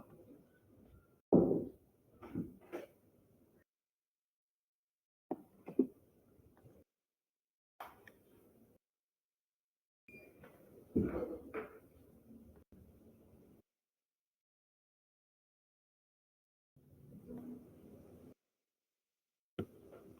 Korintus 5 ayat 3. Terus secara badani tidak hadir, seperti aku hadir telah menjatuhkan hukuman yang telah melakukan hal semacam itu. Kemudian kita lihat lagi di ayat 12-nya, kita akan cek nya. Sebab dengan wewenang apakah mereka yang berada di luar jemaat, bukankah kalian, kamu ya, kalian sebenarnya plural, hanya menghakimi mereka yang berada di dalam jemaat. Jadi gembala jemaat yang menghakimi mereka yang ada di dalam jemaat. Lihat di King James-nya.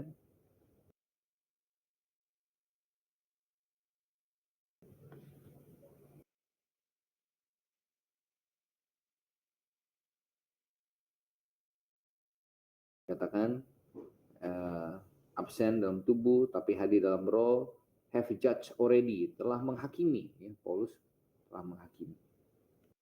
Ayat 12. Bukankah do not ye judge them that are within? Bukankah kalian menghakimi mereka yang ada di dalam, ya, di dalam jemaat? Ada perintah menghakimi. Masih banyak lagi sih. Oke, kemudian kita lihat lagi. Kita juga diperintahkan untuk menghakimi persoalan-persoalan dalam jemaat. 1 Korintus 6 ayat yang kelima.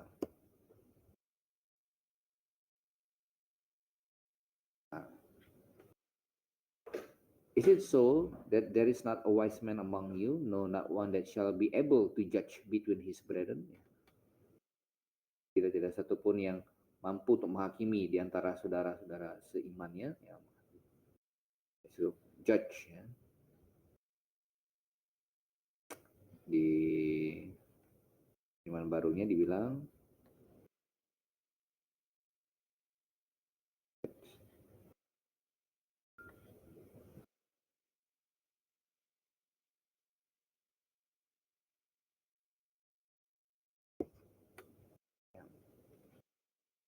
ini mengurus, ya, perkara-perkara dari saudara-saudaranya. Kita mengurus ini menghakimi, ya, perkara. Tidak adakah seorang di antara kalian yang berhikmat yang dapat menghakimi perkara-perkara dari saudara-saudaranya?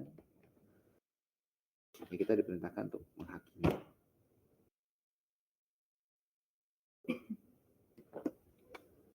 Kemudian khotbah juga harus dihakimi. Coba kita lihat 1 Korintus 14 ayat 29. Khotbah harus dihakimi. Dinilai, ya, khotbahnya benar apa enggak, menyimpang apa enggak.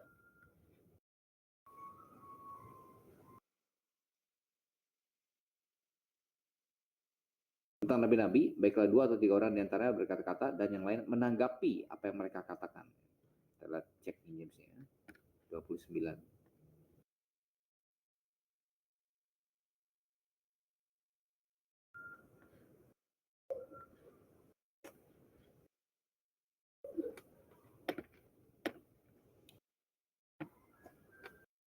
Let the prophet speak 2 or 3, ya, 2 ada nabi, ya, silakan ngomong 2 atau 3 orang, dan yang lain menghakimi. Ya.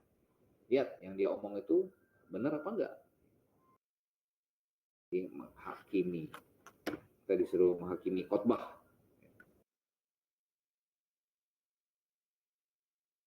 Kemudian kita juga harus menghakimi mereka, ya, para pemberita Injil palsu.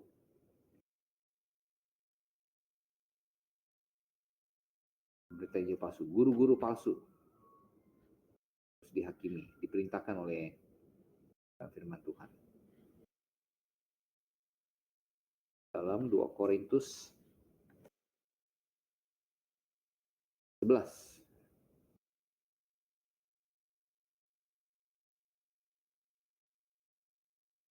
Dan 4. Sebab kamu sabar saja jika ada seorang datang memberitakan Yesus yang lain daripada yang telah kami beritakan, atau memberikan pada kamu roh yang lain daripada yang telah kamu terima, atau Injil yang lain daripada yang telah kamu terima.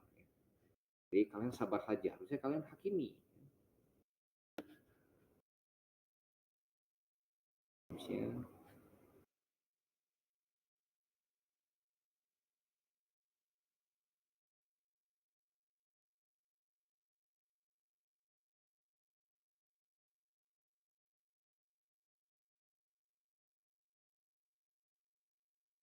Nah, sini bilang. Karena kalau ada yang memberitakan Yesus yang lain yang kami tidak beritakan, atau jika kalian menerima roh yang lain yang kalian tidak terima sebelumnya, atau injil yang lain yang kalian tidak terima sebelumnya, ye might well bear with him. Kalian ya sabar saja. Kalian hakimi. Kemudian orang percaya diperintahkan untuk menyatakan kesalahan.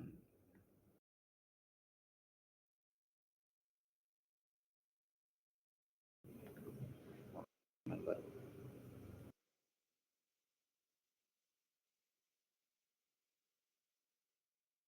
2 Timotius 4. Beritakanlah firman, siap sedialah baik atau tidak baik waktunya, nyatakan apa yang salah. Tegurlah, nasihatilah dengan segala kesabaran dan pengajaran. Jadi speaking the truth in love. Katakan apa yang salah, memperkatakan kebenaran dalam kasih. Jadi kalau kita mau tegur atau menyatakan pengajaran yang salah, kita lakukan dengan kasih. Intonasinya harus benar ya, karena terkadang kebenaran itu menyakitkan.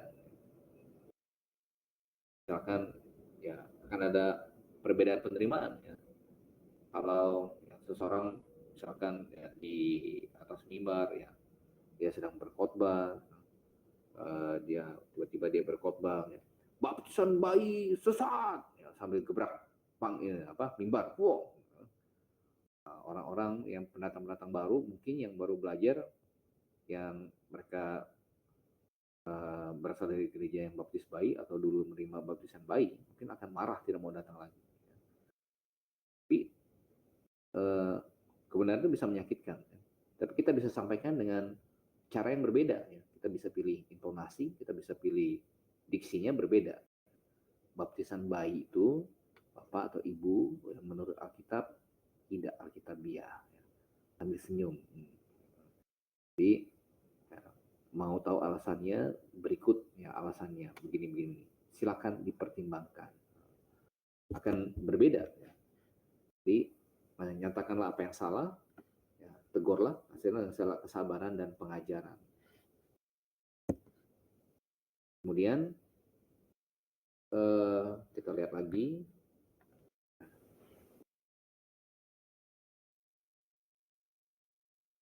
Nah, kita lihat contoh orang-orang Berea. Dipuji oleh Tuhan karena mereka menghakimi, menilai segala sesuatunya. Kisah Rasul 17.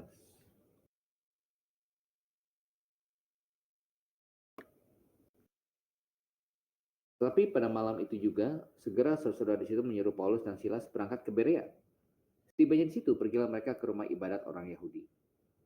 Orang Yahudi di kota itu, di Berea, lebih baik hatinya, nobler, lebih mulia hatinya daripada orang-orang Yahudi di Tesalonika. Karena mereka menerima firman itu dengan segala kerelaan hati, dan setiap hari mereka menyelidiki kitab suci untuk mengetahui apakah semuanya itu benar demikian. Jadi mereka buru-buru tolak, tapi juga tidak buru-buru terima. Mereka selidiki. Ini harus menjadi contoh bagi kita. Ketika kita menerima pengajaran baru atau dengar, kita tidak serta-merta langsung menolaknya, tapi juga tidak buru-buru menerimanya. Kita selidiki apakah semuanya benar demikian, apakah Alkitabiah atau tidak. Oke, kita kembali ke Matius pasal yang ke-7. Itu nanti keluar itu waktu ujian ya.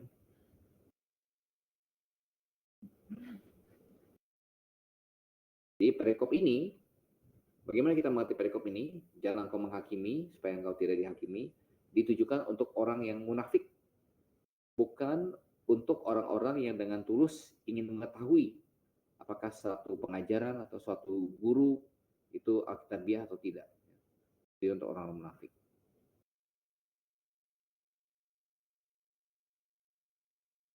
Lalu bagaimana dengan perikop-perikop lain yang mengajarkan kita untuk tidak menghakimi? Kita ambil contoh misalkan.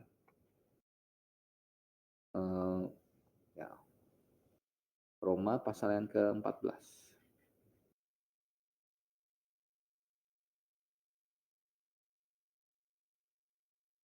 Bagaimana dengan ayat ini Pak, satu perikop?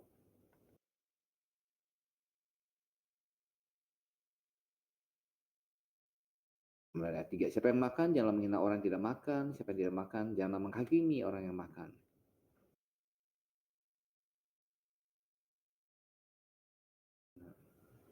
Tetapi mengapakah engkau menghakimi saudaramu? Atau mengapakah engkau menghina saudaramu? Sebab kita semua harus menghadap tahta pengadilan Allah. Nah, perhatikan, Roma pasal 14 ini, penghakiman apa yang dilarang oleh Tuhan? Ini adalah penghakiman untuk hal-hal yang bersifat preferensi. Bersifat preferensi. Jadi, Alkitab itu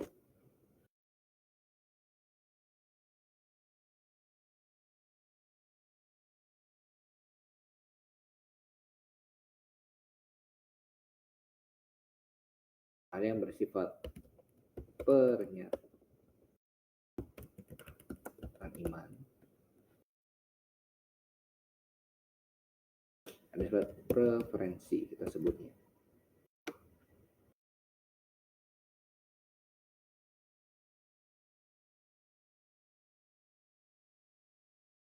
Pernyataan iman adalah hal-hal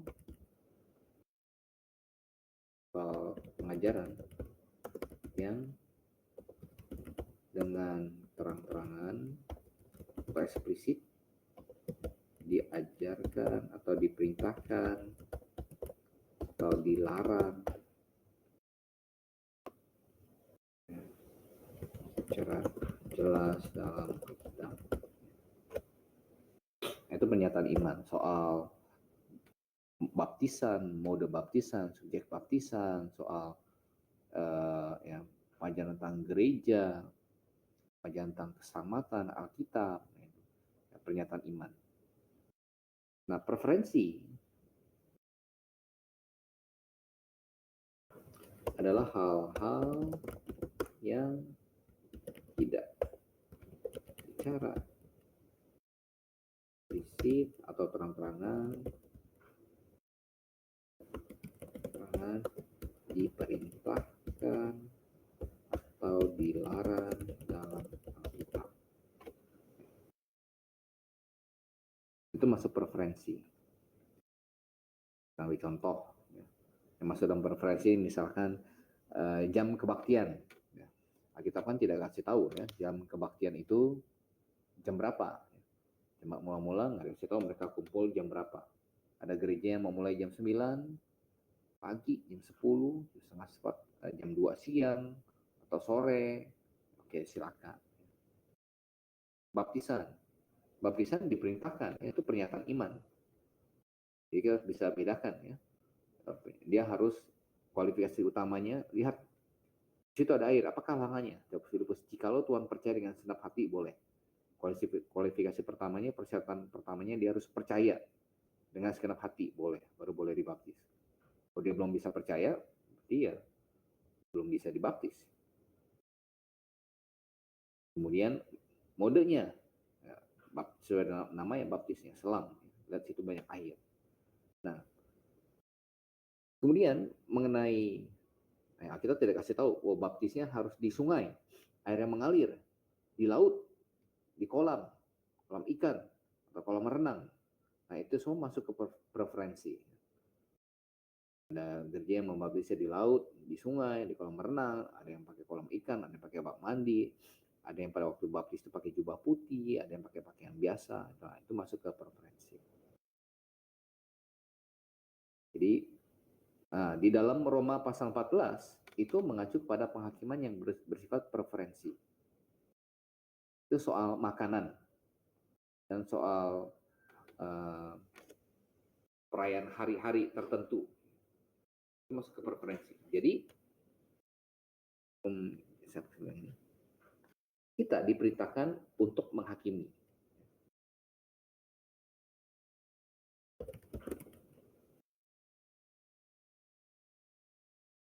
Hilang semua. Perintah untuk menghakimi.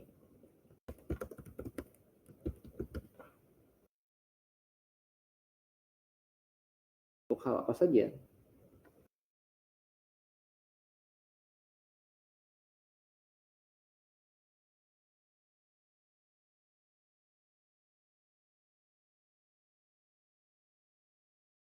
Untuk hal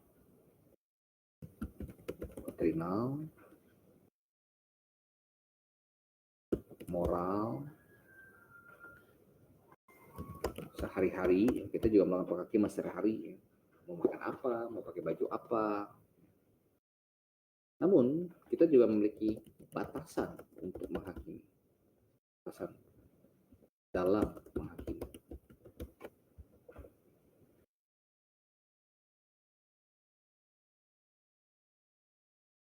Apa saja batasan dalam menghakimi? Di satu sisi kita tidak boleh anti dengan menghakimi. Oh, jangan menghakimi. Namun di satu sisi lain kita juga jangan kebablasan dengan menghakimi. Ada batasan dalam menghakimi. Menghakimi dalam hal apa? Dalam hal motivasi, dalam hal hati, kemudian dalam hal preferensi. Nah, tiga hal ini yang batasan kita dalam menghakimi. Nah, preferensi dibahas dalam Roma 14 ya. Soal makanan. Ada yang tidak mau makan babi. Mungkin dari kecil tidak terbiasa, atau mungkin dia dari latar belakang Muslim atau orang Advent, orang Yudaisme, ya oke, ya tidak mau, kita jangan paksa. Ada orang yang tidak mau minum, misalnya tidak mau makan pepaya, mungkin dia tidak suka, ya juga jangan dipaksa. Ini kan masuk ke preferensi makanan, minuman. Ada orang tanya, ada orang dulu yang sangat suka kopi, jadi tiap hari minum kopi. Nah, kemudian ada orang juga yang tidak terlalu suka minum kopi, sukanya ngeteh. Maka orang yang suka ngopi tidak boleh bilang, wah kamu tidak kita bias ya yang ngeteh, wah kamu nggak benar. Ini nggak ada perintah.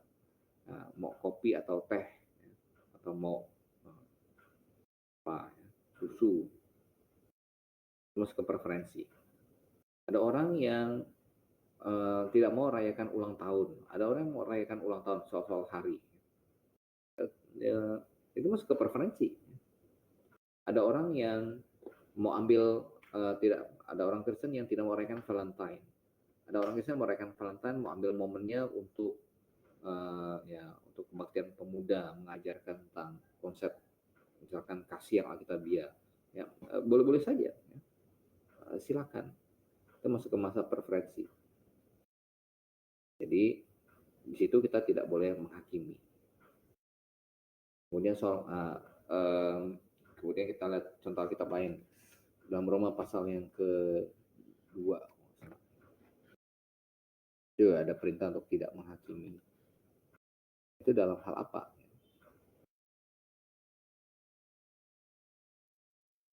Karena itu hai manusia, siapapun juga engkau yang menghakimi orang lain, engkau sendiri tidak bebas dari salah. Sebab dalam menghakimi orang lain, engkau menghakimi diri sendiri, karena engkau menghakimi orang lain melakukan hal yang sama. Ini yang bersifat munafik ya. Engkau yang menghakimi orang lain, engkau melakukan hal yang sama. Itu yang dilarang oleh Tuhan.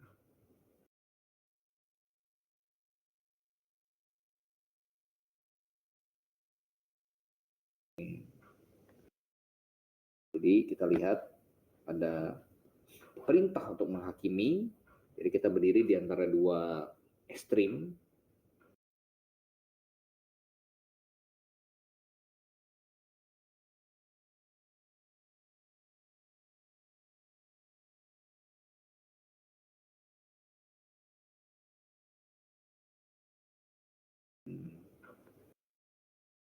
Ekstrim yang satu adalah yang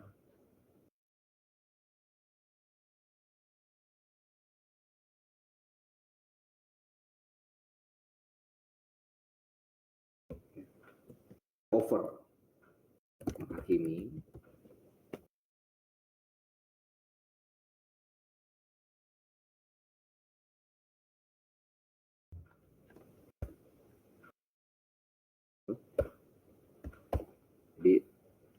semuanya dihakimi.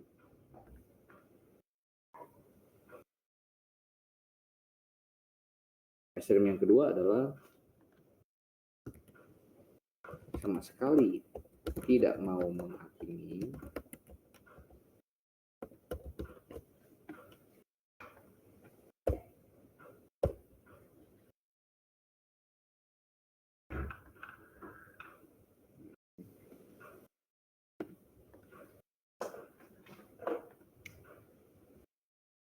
kita di tengah-tengahnya. Tiga adalah hakimi sesuai proporsinya.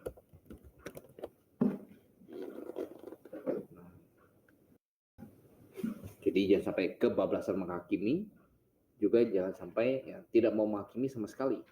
Kita menghakimi sesuai ya, proporsinya, sesuai porsinya. Soal doktrinal, soal moral, soal sehari-hari perlu dilakukan penghakiman. Tapi soal motivasi, soal hati, dan soal preferensi, nah itu ya, batasan kita untuk menghakimi. Baik, ini penting. Ada yang mau ditanya sampai sini?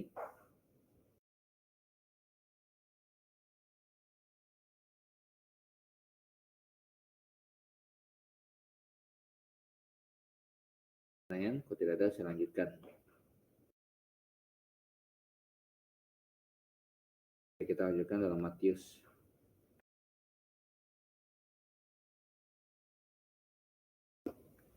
pasal yang ke-7.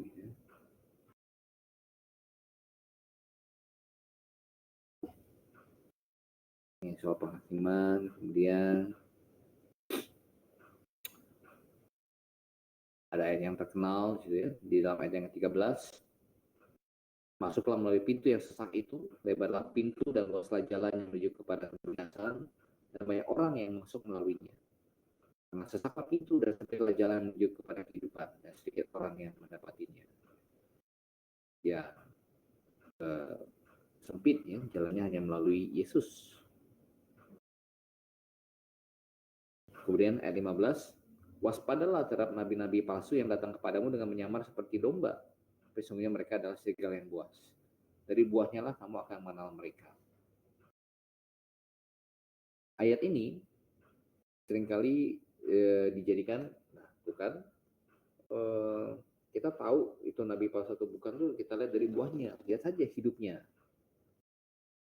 Gak usah bilang pengajarannya salah atau apa macam, lihat aja nanti buahnya. Lihat gedungnya full tuh, ya, gedung gerejanya kalau kebaktian lebih ramai daripada kalian. Jadi kalau kita mau bicara tentang rame-ramean, berarti apakah dengan fullnya atau ramenya orang yang hadir di kebaktian itu menunjukkan pengajian dia benar, maka lebih ramai lagi ketika Katolik misa misalkan ya, lebih banyak. Atau ketika ada pengajian akbar, lebih banyak lagi. Jadi banyak-banyakan apakah itu menunjukkan suatu pengajaran benar? Tentu tidak. Dari buahnya lah kamu akan mengenal mereka. Buahnya ini apa? Dari baiknya, amalnya baiknya. Orang Buddha banyak yang lebih beramal. Memang orang Kristen, sayangnya.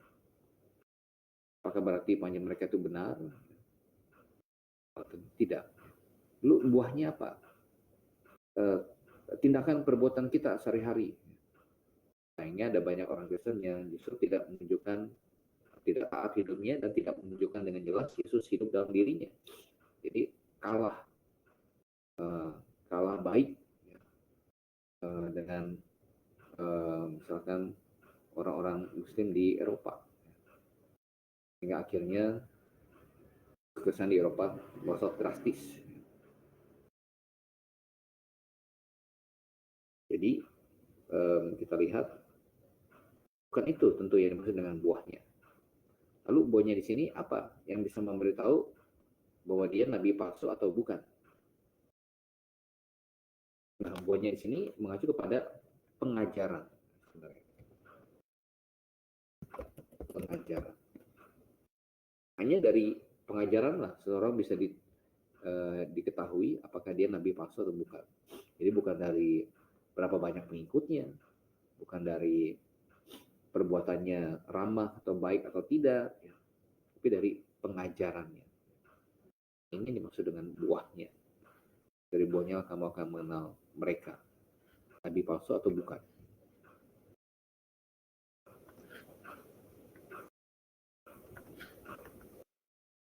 Kemudian kita lanjutkan ayat 21 sampai yang ke 23. Ini menarik. Bukan setiap orang yang berseru kepadaku, Tuhan, Tuhan, akan masuk ke dalam kerajaan surga, melainkan dia melakukan kehendak Bapa-Ku yang di surga. Pada hari terakhir, orang akan berseru kepadaku, Tuhan, Tuhan, bukankah kami bernubuat demi nama-Mu, dan mengusir setan demi nama-Mu juga, dan mengadakan banyak mujizat demi nama-Mu juga. Pada waktu itulah aku akan berterus terang pada mereka dan berkata, aku tidak pernah mengenal kamu, menyala daripadaku kamu sekalian pembuat kejahatan. Ingat, secara konteks, ini saya kembali mengingatkan, saya sedang berbicara kepada para kandidat orang-orang yang akan masuk ke dalam kerajaan surga. Ya. Bagaimana attitude dan bagaimana perbuatan mereka. Tuhan mau berkata, bukan setiap orang yang berseru kepadaku, Tuhan, Tuhan akan masuk ke dalam kerajaan surga. Secara konsisten, kerajaan surga mengacu kepada kerajaan 1000 tahun. Melainkan dia yang melakukan kehendak Bapa-Ku yang di surga. Hanya mereka yang bertobat dan percaya yang bisa masuk ke dalam kerajaan surga. Yang 1000 tahun. Tapi di sini katakan dia melakukan kehendak Bapa-Ku di surga, Pak. Nah, apa itu kehendak Bapa yang di surga? Banyak orang seringkali salah paham. Pertama, mereka seringkali salah paham kerajaan surga ini mengacu kepada surga, Yerusalem surgawi. Oh, nggak bisa masuk surga. Nah, yang kedua, salah paham, masuk surga harus melakukan seluruh kehendak Bapa yang di surga. Itu apa? Yaitu melakukan seluruh perintahnya dan menjauhi seluruh larangannya. Definisi dari bertakwa. Apa kita mungkin bisa melakukan seluruh perintah Tuhan dengan sempurna, semuanya? Tidak mungkin. Taurat memberitahu pada kita, Yakobus kasih tahu pada kita, kamu langgar satu sudah langgar semua. Apa kita mungkin untuk menjauhi semua larangannya dengan sempurna? Tidak mungkin juga. Lalu bagaimana? Apa yang masih melakukan kehendak Bapa-Ku yang di surga? Coba kita buka dalam Yohanes pasal yang ke-6.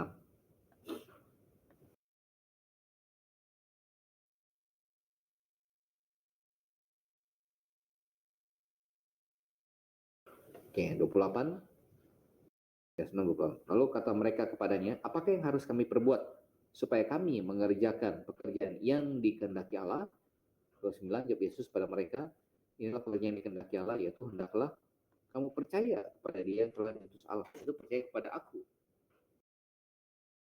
Ini adalah pekerjaan yang dikehendaki oleh Allah.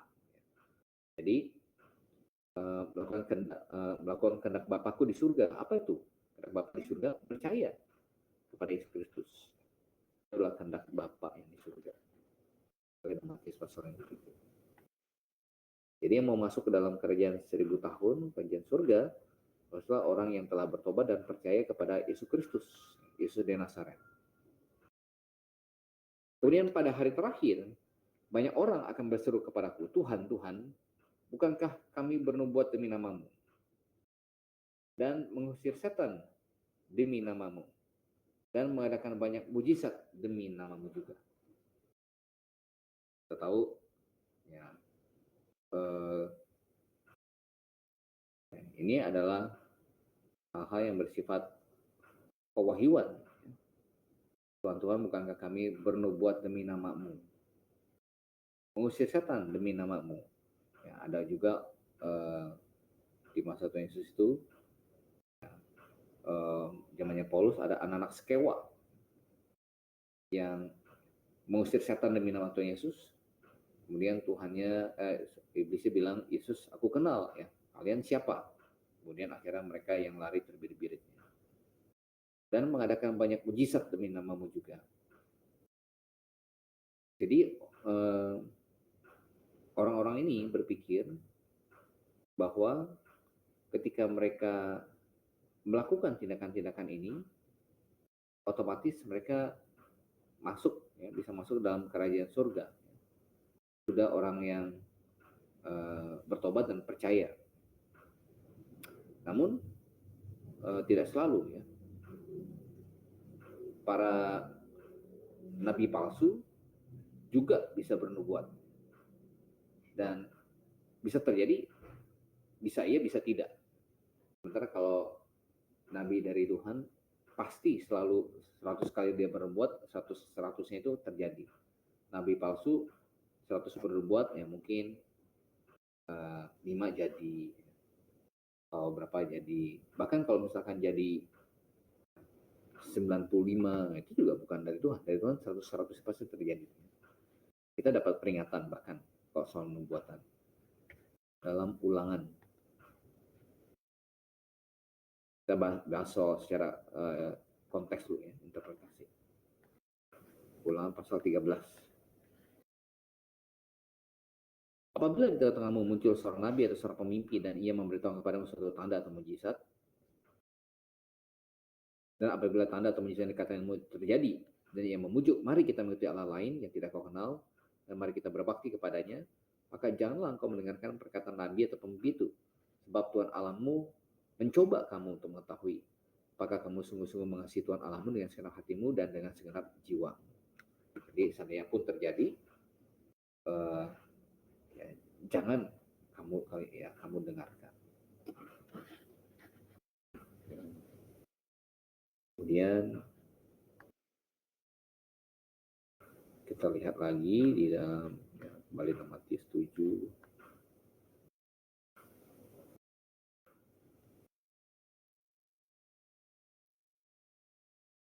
Dua-duanya. Berbuat demi namamu, mengusir setan demi namamu. Ini saya sudah kasih contoh saya. Skewa ya. Nah, ingat Yudas Iskariot itu juga memiliki kuasa untuk mengusir setan.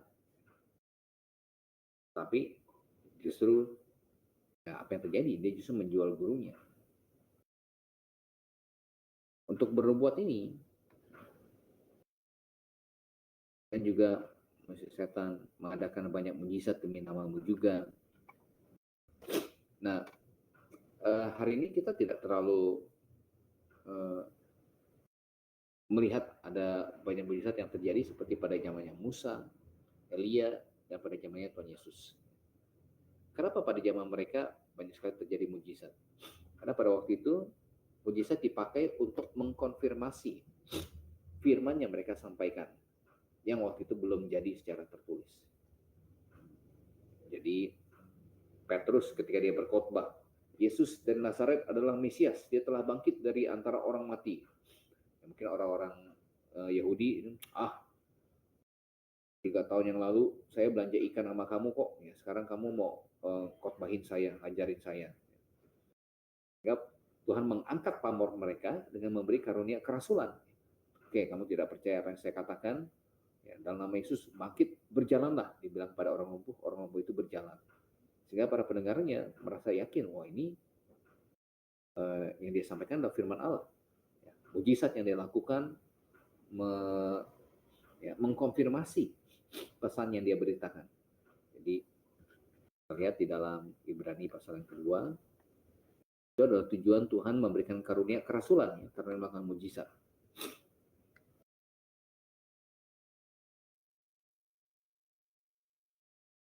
Katakan Allah meneguhkan kesaksian mereka oleh tanda-tanda dan mujizat-mujizat dan oleh berbagai-bagai penyataan kekuasaan dan karunia Roh Kudus yang dibagi-bagikannya menurut kehendaknya. Jadi Allah meneguhkan kesaksian mereka. Itu tanda kerasulan mereka. Korintus 12. Segala sesuatu yang membuktikan bahwa aku adalah seorang rasul telah dilakukan di tengah kamu dengan segala kesabaran oleh tanda-tanda, mujizat-mujizat dan kuasa-kuasa. Jadi itu tanda kerasulan. Jadi sapu tangannya Paulus bisa bikin sembuh orang. Sapu tangannya saya dibawa ke orang yang bisa nularin virus. Jadi ada perbedaan. Nah, kita hidup di nanti akan ada masa dispensasi lagi, di mana akan ada banyak mujizat itu pada waktu zaman masa tribulasi. akan terjadi banyak mujizat di situ. Yang wahyu ya akan tergenapi. Jadi kita hidup ini sekarang di masa diapitnya diantaranya. Zaman Tuhan Yesus banyak mujizat, masa tribulasi nanti banyak mujizat. Nah di zaman masa gereja kita sekarang, ini kita diapit ya diantaranya. Kita berpatokan kepada firman Tuhan yang tertulis. Nah, coba kita buka dalam 1 Korintus pasal yang ke-13. Nah, di situ dikasih tahu kepada kita bahwa ya, semua yang bersifat pewahyuan akan berakhir ya. Kasih tidak berkesudahan, nah, nubuatan akan berakhir. Bahasa roh akan berhenti. Pengetahuan, dalam hal ini berkata-kata dengan pengetahuan akan lenyap. Future di sini. Future akan berakhir. Oh, kapan? Nah, surat Korintus ditulis ini, 1 Korintus ditulis ini kurang lebih tahun sekitar 50 AD.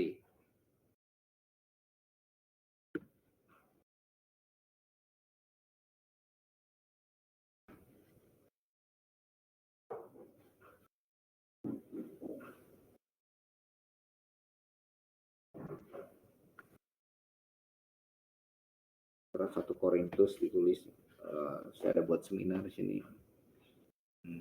Saya upload aja deh.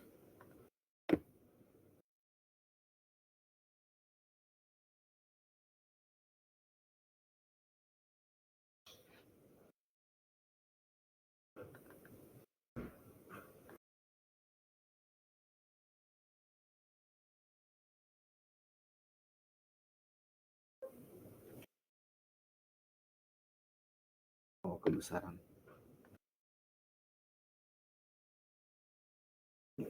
Oh, ini saya share aja ya.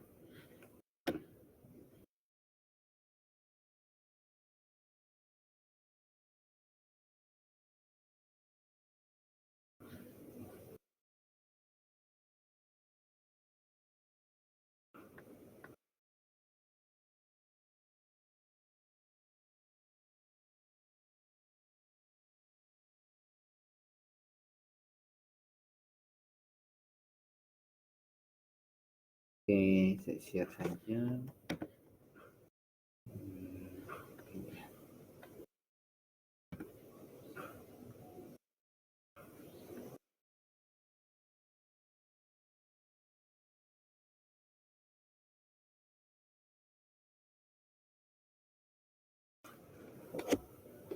Nah, pada waktu surat 1 Korintus ditulis, itu sekitar tahun 55 AD.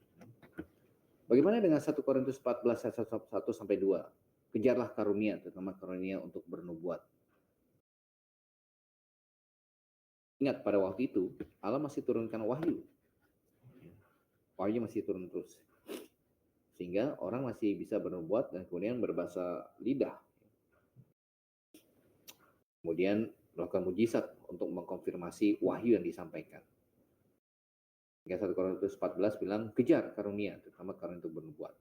Sampai kapan? Sampai yang sempurna tiba. Apa yang dimaksud dengan yang sempurna di situ? Yang sempurna itu mengacu kepada ini, ya. Ayat yang ke-13. Toteleon, the perfect thing, ya. Benda yang sempurna. Toteleon. Akusatif, gendernya netral, ya, artikelnya to. Toteleon, ya, barang yang sempurna itu. Bukan ton, ya, tapi to. Kalau ton itu orang yang sempurna itu. Ya, toteleon. Barang apa yang sempurna? Orang sering bilang, oh Tuhan Yesus belum datang. Berarti hari ini masih ada nubuatan dan bahasa roh yang daripada Tuhan. Ya, saya juga dulu punya penafsiran yang seperti itu. Ya. Tapi sekali lagi, orang yang cinta kebenaran adalah orang yang membiarkan Alkitab berkata demi dirinya sendiri. Nah, Alkitab berkata demi dirinya sendiri bahwa itu bukan mengacu kepada pribadi Yesus Kristus, ya. Bukan orang, tapi barang yang sempurna itu, the perfect thing. Kalau King James bilang the thing which is perfect, ya. Which itu noun phrase, ya, untuk benda. Nah, benda apa yang sempurna? Benda yang dimaksud adalah Alkitab, ya, pewahyuan sempurna. Jadi ketika pewahyuan sempurna, kitab selesai ditulis, kurang lebih sekitar 95-100, maka nubuatan, bahasa roh, berkata-kata dalam pengetahuan, kemudian untuk mendukung itu, karunia yang per orang lagi karena kerasulan, selesai ya, berhenti fungsinya. Tidak ada lagi yang dari Tuhan. Bukan dari Tuhan mungkin ada ya. Kita tahu yang bergumam, yang mengucapkan gumaman, yang berkata-kata tapi tidak ada artinya, bukan hanya dilakukan oleh orang Kristen karismatik pada hari ini, tetapi ya orang Buddha, orang yang taktung di Singkawang, kemudian ada banyak orang-orang dari kepercayaan lain juga melakukannya. Namun orang percaya yang aktabia, kita berpatokan kepada Alkitab. Allah berhenti menurunkan wahyu agar kita memiliki pegangan yang lebih pasti. 2 Petrus 1 ayat 19. Now we have also a more sure word of prophecy. Hari ini kita memiliki firman nubuatan yang lebih pasti, yaitu apa? Alkitab. Jadi kita tidak berpatokan kepada pendeta ini semalam dia dapat mimpi atau dia didatangi oleh malaikat. Kita tidak memiliki pegangan yang pasti. Karena kalau itu masih terbuka, berarti terbuka juga bahwa di Jazirah Arabia pada 600 tahun setelah kelahiran Kristus ada seorang yang mengklaim dia mendapatkan wahyu dari malaikat Jibril, dari Allah. Kita tahu dari mana bahwa itu bukan wahyu yang daripada Allah. Kalau tidak dikanon, ya, tidak ditutup.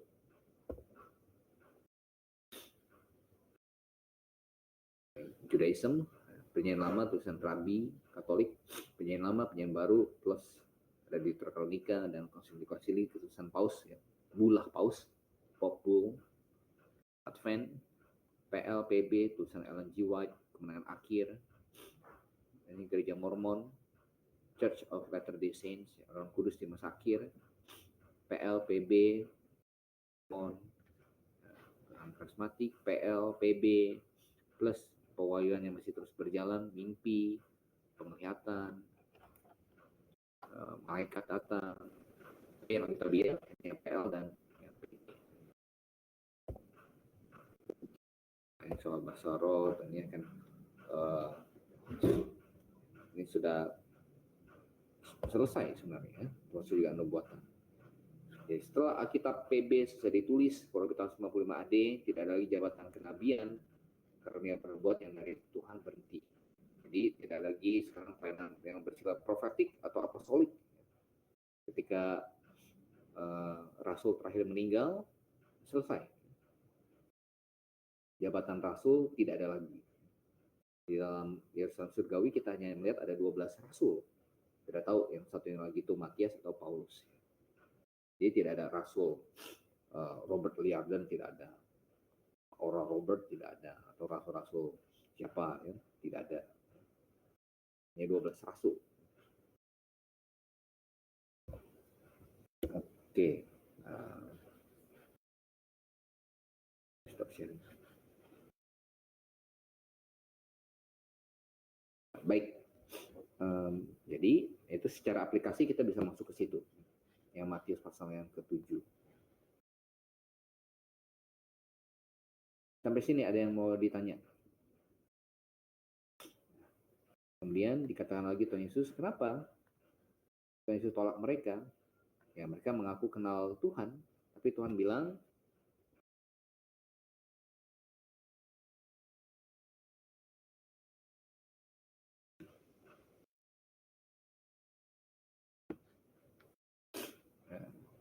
Tuhan Yesus bilang dalam ayat yang ke-23, pada waktu itulah aku berserang kepada mereka dan berkata, aku tidak pernah mengenal kamu. Menyala daripadaku, kamu sekalian pembuat kejahatan. Jadi, alasan Tuhan menolak mereka adalah Tuhan tidak pernah kenal mereka. Mereka mengaku kenal Tuhan, tapi Tuhan tidak pernah kenal mereka. Baik, untuk pasal yang ke-7, sampai sini ada yang mau ditanya?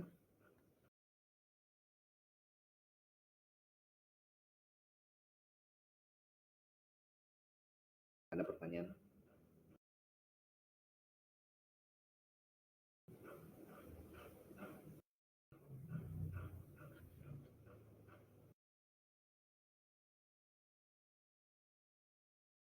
ada? Oke, baik. Kalau tidak ada, pertemuan kita sampai di sini. Kita sudah selesai pasal yang 7. Nanti dalam pertemuan berikutnya kita akan lanjutkan. Kita mungkin masih ada 2 kali pertemuan lagi. Saya usahakan setidaknya bisa selesai sampai ke pasal yang 13.